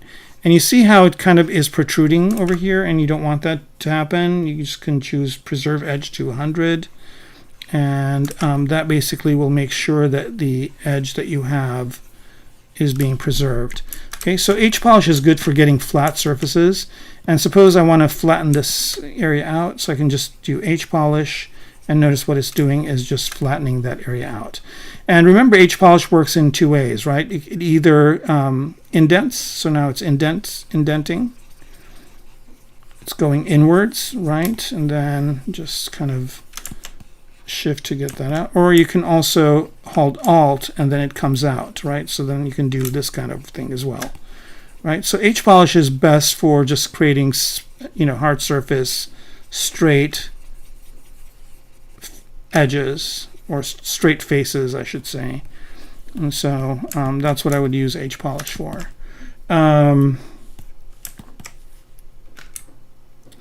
Right? Like if I want to, create an angle over here, I'm just basically starting at that sharp angle and just using it to create another plane, right? So that's H polish. I use H polish all the time, especially if I'm doing hard surface sculpting. So you can see here I'm getting some really interesting hard surface looks. Yeah, it's they're both super useful, right? So here, like I want to, like if I feel like this is going in too much, like at an angle, then I'll use the Alt to just kind of straighten it out. And now I've got a straight kind of angle going from this point to this point over here. So yeah, H polish is just one of those like workhorse brushes, and you can see here, these are all my workhorse brushes: Damien Standard, H polish, Move, Inflate, Paint, and Select Rectangle, and I think this one is Selection, right? So skip this. Yeah, this is Clip Curve. I should rename that. See, like I just basically did this, and now if I want to, continue it on, I just use H polish to do this, and I can get that angle, that sharp angle that I want. So yeah, H polish is just one of my favorite and workhorse brushes. I use it all the time, and the thing that people don't know about right off the bat, again, is the Alt key that kind of brings things outwards. And the other useful thing about H-Polish is to use the Preserve Edge. And Preserve Edge is under Brush, Samples, and Preserve Edge. So in the Brush menu, under Samples, and it's right here, Preserve Edge. And I usually just bump that up all the way to 100 if I want to preserve the kind of the corner.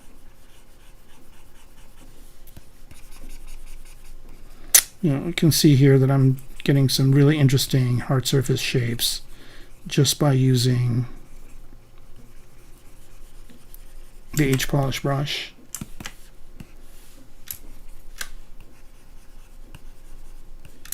And there's a bunch of other polish brushes as well, and I don't know if you know, but there are even more of them. If you go into the Spotlight and go into brushes, I think under Polish, I changed these around a bit. Let's see here. Where are the default ones? Standard. No. Materials, that's why. Okay. Under polish here, under brushes, and there's a bunch of them. There's medium polish, there's polish B, polish C, polish D. There's like a whole bunch of them. Polish hard, polish medium, polish old, and polish soft. So all these you can basically do by changing some of these settings. But if you don't want to, if you just want to use them, you can try them out. And if you like them, you can use those ones. All right, let's get back to our task at hand. All right, so there's this. And the whole point of this part here is that it's a stock. And its function is to just basically like have a place that if you're shooting the gun, that it basically, you know, has a place for your shoulder. All right, that just really didn't work well, so I'm just going to do it a different way. Turn symmetry on this thing. And mesh this out. Here we go.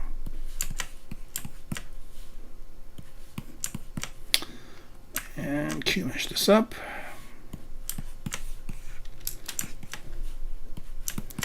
And let's do this.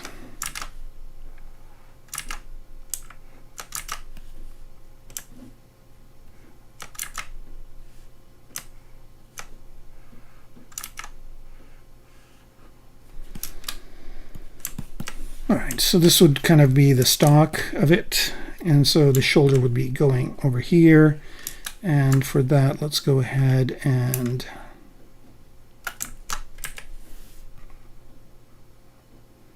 create a little bit of a lip.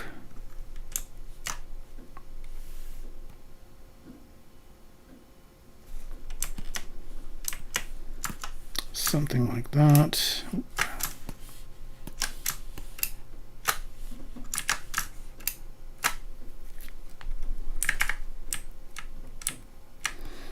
Okay, so again here, if I move these outside ones, it won't work well, so that's why I'm going to go ahead and use my Move Infinite, which is another super useful brush that I don't see too many people using. But that's because I wanted to move all of these points inside and outside just to get that right angle for this shoulder piece, like so. Okay, I think this part is pretty much done. I'm going to leave it at that. Of course, I'll have to create some sort of a thing here for it to... I'll do that right now, as a matter of fact, while I'm thinking about it. So I need to insert. Let's see if this will work. Doesn't work all the time. I think it's okay now. Yeah, I think it's fine. Or not. Let me see what insert edge loop does. Yeah, this works. This works even better. Okay.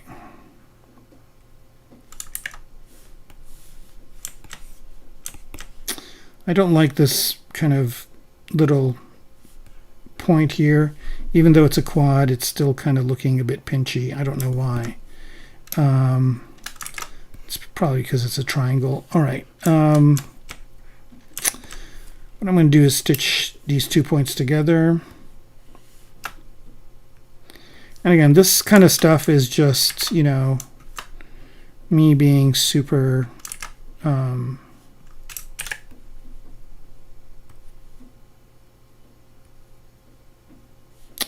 unsymmetrical. That's odd. Okay, mirror and weld always fixes that. Now we don't have that problem. But what I want to do is stitch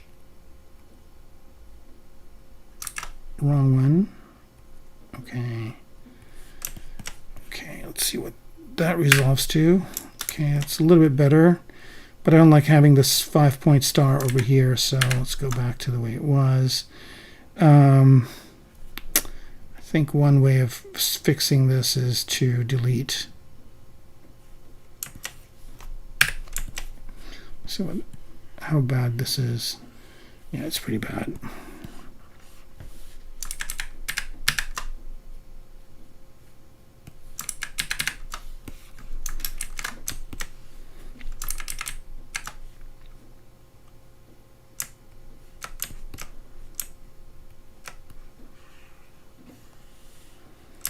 I'm trying different options here, and I think I can delete this edge. Yeah, it's a quad. Okay, delete. It's so funny that with like other programs, you spend most of your time, you basically build your model this way, and here you don't. It's just that solved that problem, and I just need to insert edge loop right here and one right here. Okay, and the whole reason why I did that, I'm going to add one more over here, is because I want to push these in. Okay, so here I'm just going to Q-mesh a poly and push this whole thing in, so that it's got room for that magazine to go in. Okay, that's good. I just don't need it to be that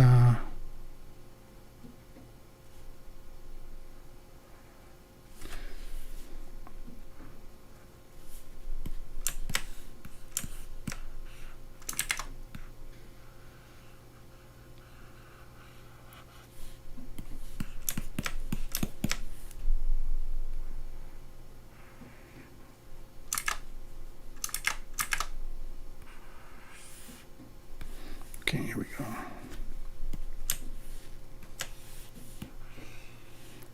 All right, so that looks like it's pretty believable. I don't like what's going on here, so I have to figure out a way to solve it.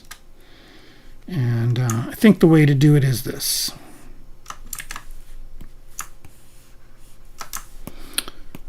Oh, mask lasso.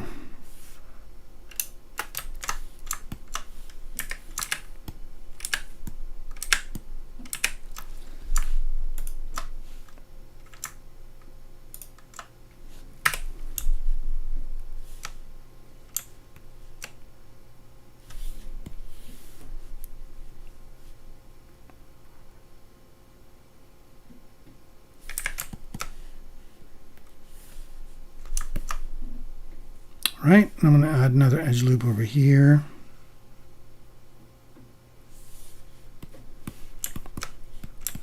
I don't know how this zigzaggy stuff happened. Just everywhere else or just here? I think I added some edge loops inadvertently, but easy fix. Just collapse these edges.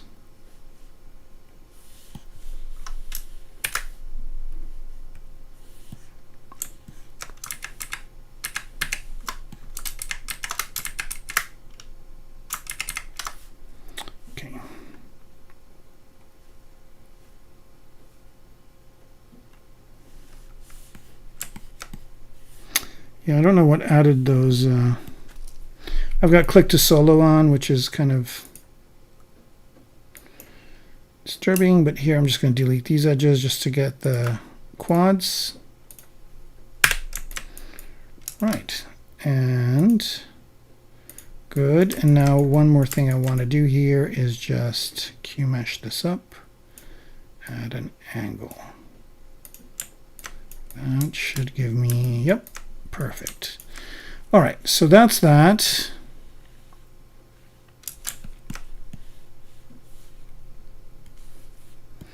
That part is done. Let's move on to some other parts. So notice again, even though this thing looks pretty good on its own, it's very few polygons. Another thing I want to do here is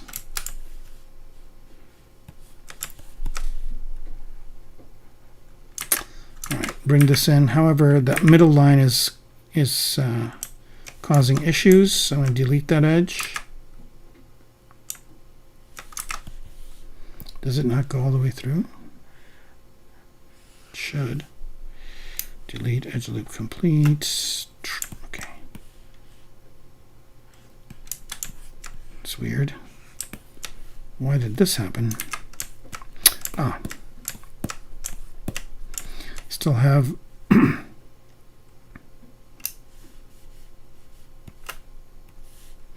we go.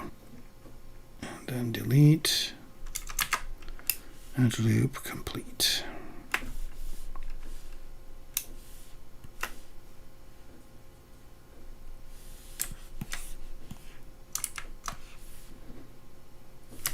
Okay, so there it is.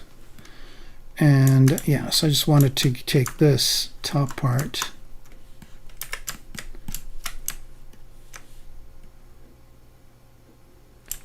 and move it in.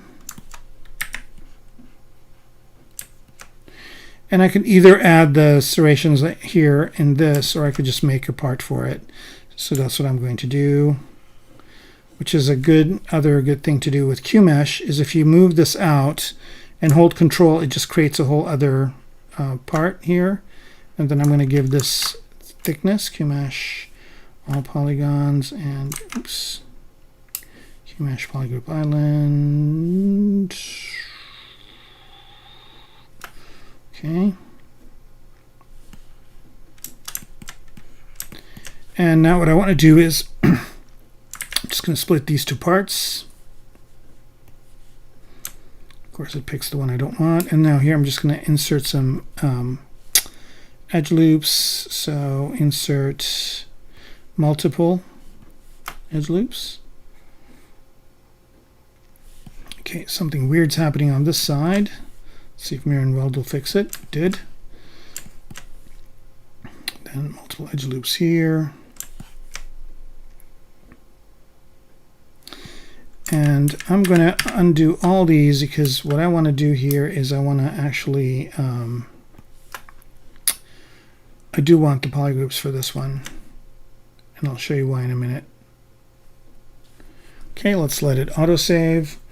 We're almost at time, but I'm going to go a little longer today. It's because I'm having a lot of fun.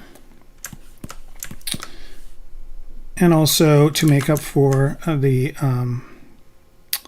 crashes that I had earlier, which still can't figure out why, but I will. Okay.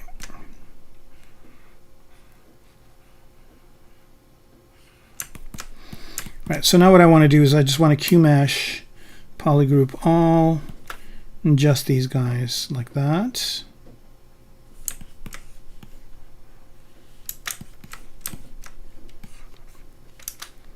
And then I just will push this whole thing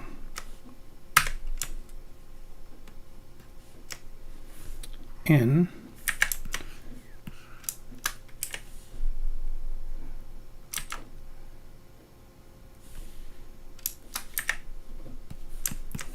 And get this kind of thing going.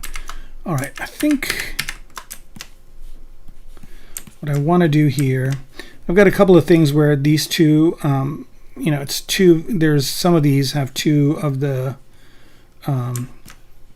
pink polygroups. So what I'm going to do here is I'm going to go to polygroup, polyloop, and absorb this one and just do that.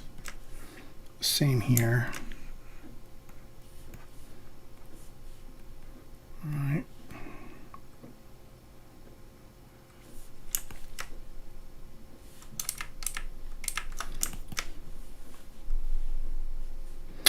think 2 at a time are better for this. So I'm just going to do 2.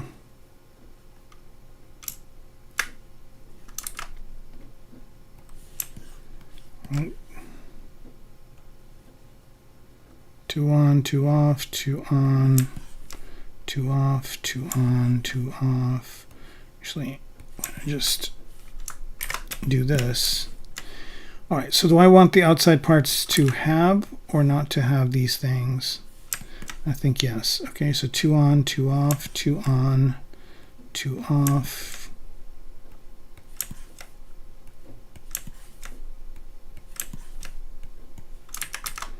And for the bottom, we'll do all 3. Okay, now I'm just going to Q mesh. Polygroup all and Q mesh the outside ones.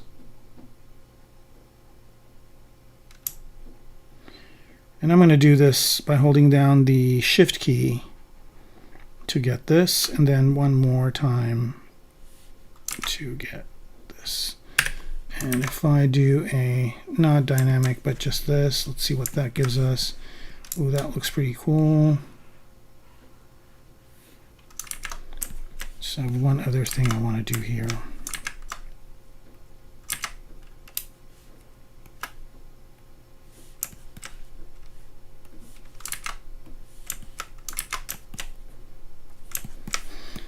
Okay.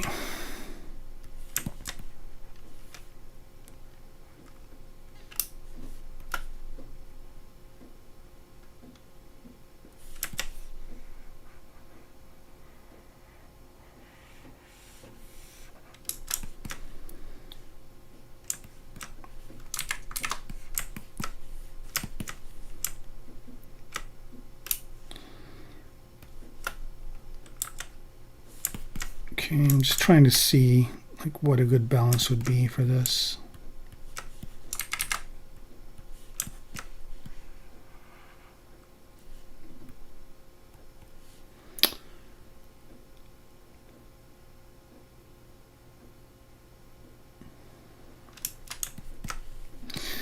Well, it's no way to go into it knowing you're going to fail. It's not a good attitude. I would say why not go into it with a positive perspective, like you're going to do really well.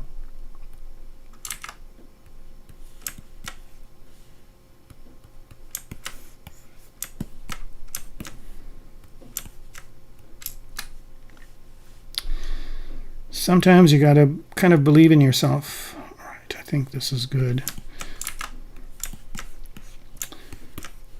I mean, you know, I would consider myself as you know, I mean, Maxon considers me as a ZBrush master, and sometimes I struggle as well. So, I mean, it's not like nobody's perfect.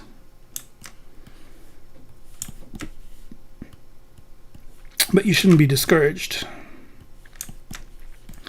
All I can say is I hope you've got a good teacher, because that makes a world of difference. I've had students after horrible ZBrush teachers, and I swear it takes the whole semester to kind of get them back on track.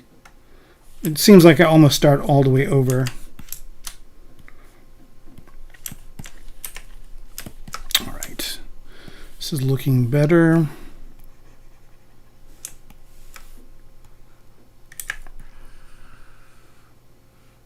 There, perfect. All right, let's do this part on top here.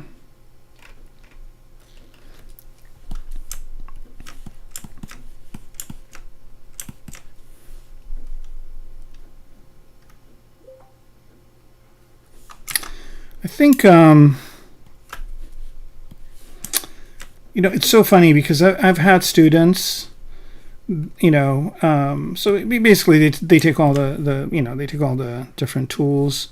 So they, you know, they take Maya and they take, you know, they basically study all the different tools. And my students that hate Maya tend to do really well in ZBrush, because I feel like they think, you know, that they really had a hard time with Maya, and you know, I mean, for a lot of artist types, I think Maya is a little bit intimidating. I've had a lot of students that did really well in Maya, but for most kind of artist types, Maya or any other tool, Blender, whatever, can seem intimidating with all the nodes and everything, and those students take to ZBrush really, really well. So you never know.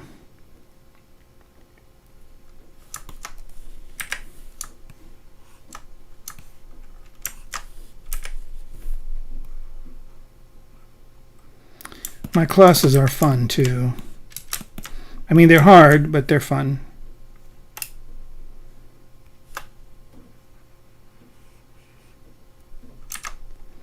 Here, I'm going to do interactive elevation.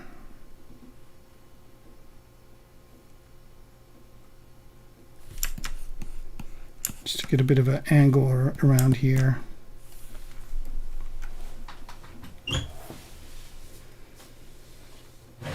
Oh, there you go. KDA15 agrees with me. Yeah, that's kind of interesting that you said that, because my students that were really good in Maya struggled with ZBrush. It's so weird. Like, I think it's just a way of working. I think some people are kind of tuned in to work better with certain types of tools and others with others. Yeah, but learning it in high school, Maya in high school, I think that's a great idea. Which high school did you go to? I'm curious.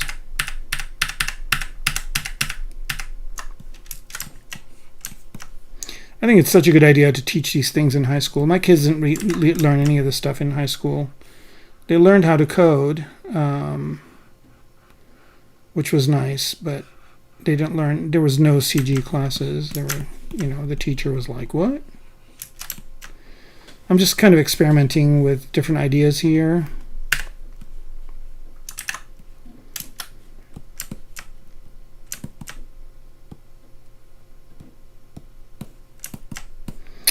For this piece.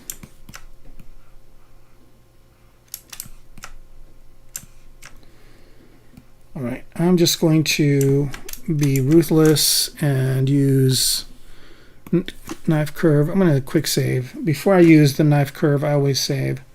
But yeah, no, I know some high schools that teach, and honestly, I would be great if they taught ZBrush in high schools too. But I don't know. I don't know if they would.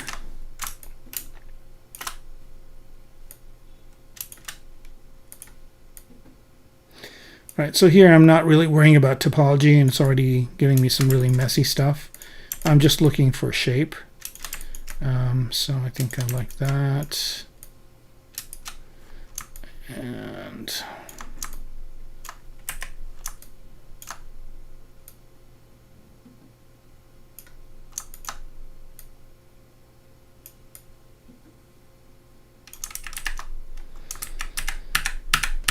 okay.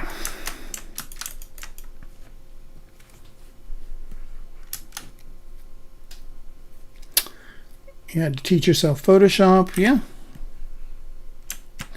Honestly, here's kind of my view of how the world is now, and I think that you know, in the old days, you know, there was no way for anybody to learn anything unless you actually went to a school that taught it. But nowadays, that's not the case because of the internet and YouTube. So there's a lot of stuff out there for people who want to learn. I still think going to school is a good idea, because not only are you learning the stuff, but anytime you have a question, you can ask your teacher. You can get industry perspectives from your teacher, and also it's a great place to build a network I don't know anywhere else that you can build a network as well as you can in a college, in a school. So if you go to a good art school and treat the kind of the networking as part of what you're paying for, I think that would be super, super useful. Because what happens is after you graduate, you start working at a company and your classmates work at a company, and then when you're looking for work, you can ask your classmates. They might have work available where they are, or you can get together with a few of your classmates and start a company. So for that kind of stuff, school is indispensable. I mean, you can do that kind of stuff on YouTube, and you can do that kind of stuff on internet, but it's not as effective as being in a classroom with a bunch of people and getting to know them. Also, socially, it's a lot better as well. I think one of the problems is just for young men nowadays is just there isn't enough social networking opportunities. So I think it's a good idea to network as much as you can. It really helps. I'll click to solo. Right.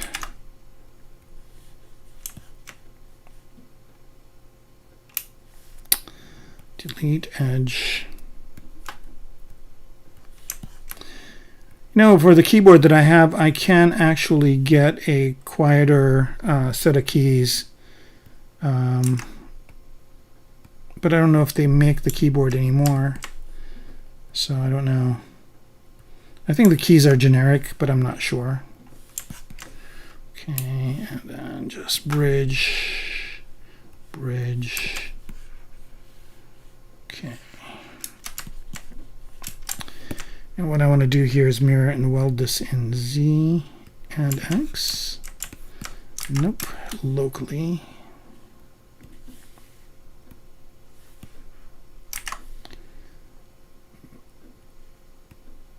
No. Of course, it's the wrong one.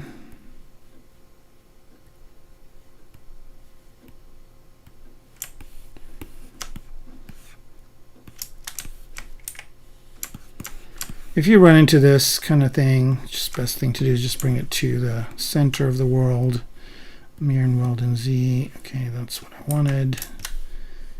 And you can home stage it, but in this case, it's pretty easy to just move it to where I wanted to move it. Oh, nope, it's not.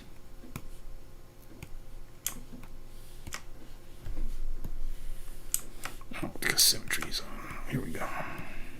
Okay. Right, and now what I want to do here is move this back to here.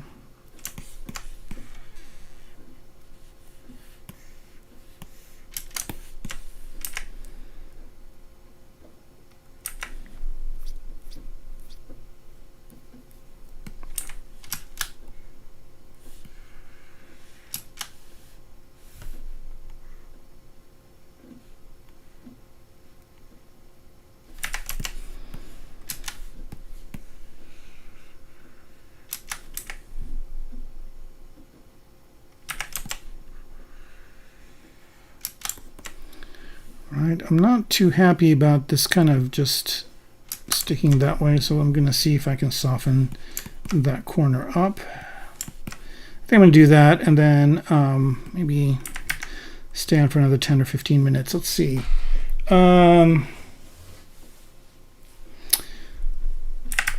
CAD, that's interesting too. I think teaching kids stuff early is a good idea.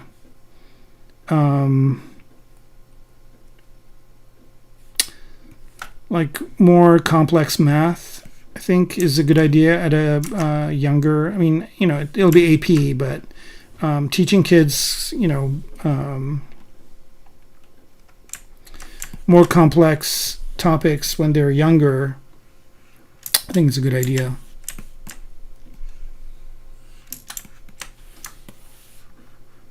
And also making sure you have good teachers, though, because you don't want to scare them.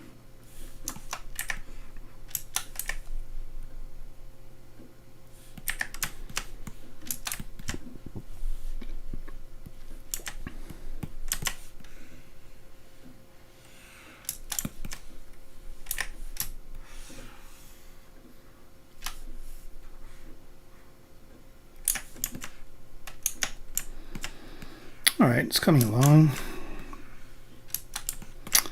All right, what part do I want to work on next?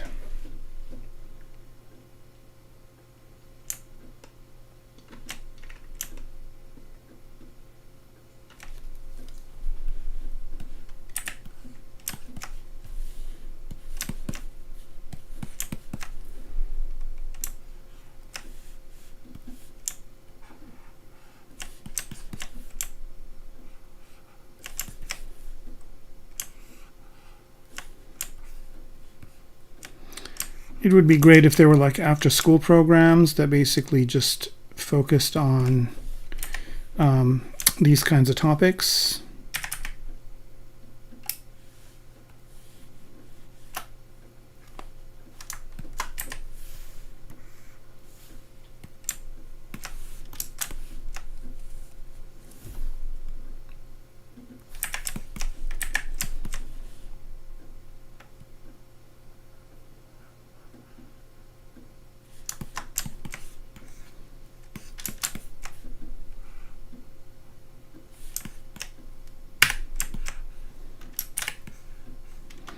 I'm going to try and do the Q grid on this. Q grid of 1, coverage.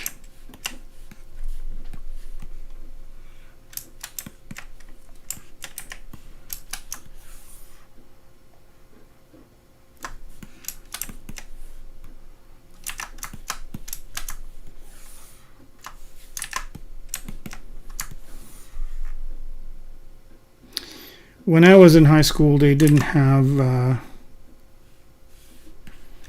where's this thing? Selecting the top part too. It's so weird.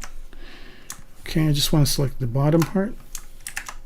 Okay, maybe.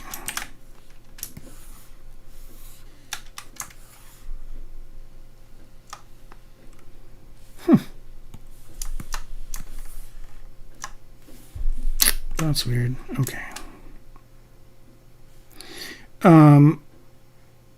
When I was a kid, we didn't really. I mean, I learned how to program and did all that kind of stuff with a computer, but computer graphics was just like non-existent at the time. My first software that I used was the software for the Sinclair Spectrum called View 3D. And I made a cup using the lathe capability in it, and I don't think I've ever looked back since then. That was like, I think that kind of put me on the road to where I am now, because it was just the coolest thing to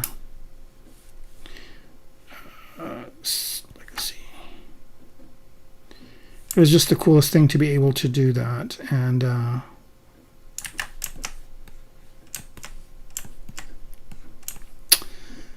that really kind of made me interested in computer graphics. Why does it think that that's X? That's so weird.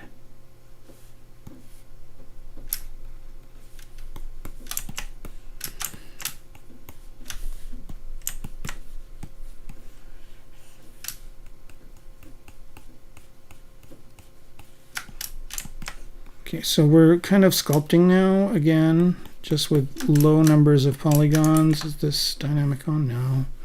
Okay, I'm going to give this one level of subdivision. Oops.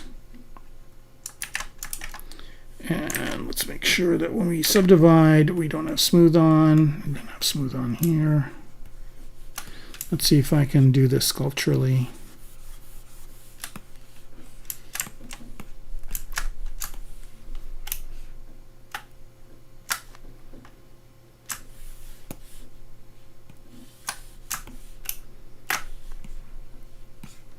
Whoa, what happened there? I think Symmetry is messing this up.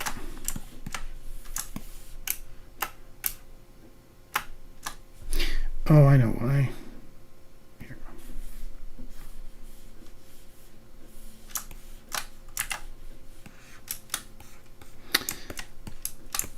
But yeah, I think if kids are interested, the earlier they start, the better. I taught my son how to use Maya when he was much younger, and he wasn't very excited about it. He is more excited about ZBrush, but and my other son likes CAD, so he's more into Moy and Fusion.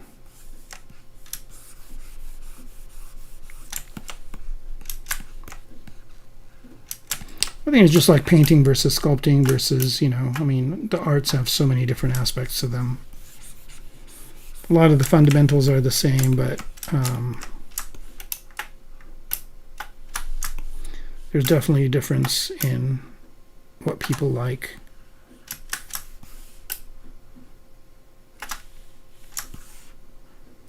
Okay, so here I'm just basically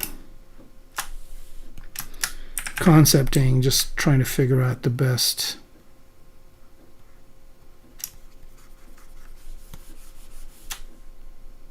And I can always redo a low-res version, but I'm just looking for what would work. Here I'm bouncing back.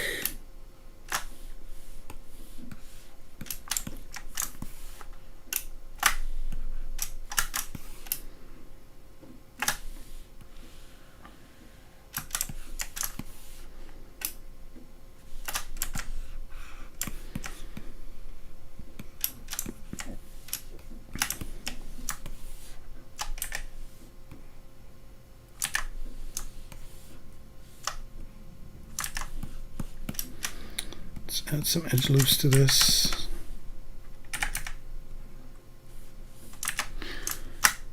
Thing with adding edge loops, I don't know if you know it, but if you hold shift, it makes it parallel to the edge you're closer to. Okay.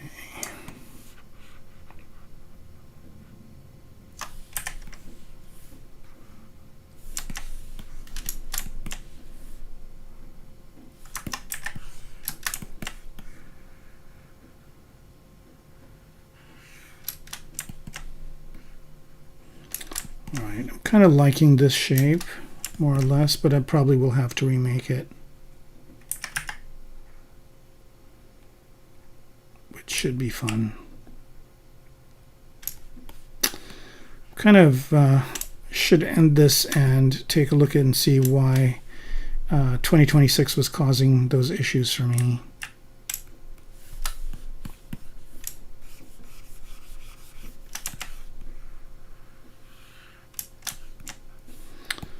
Okay, I think this is a good place to stop.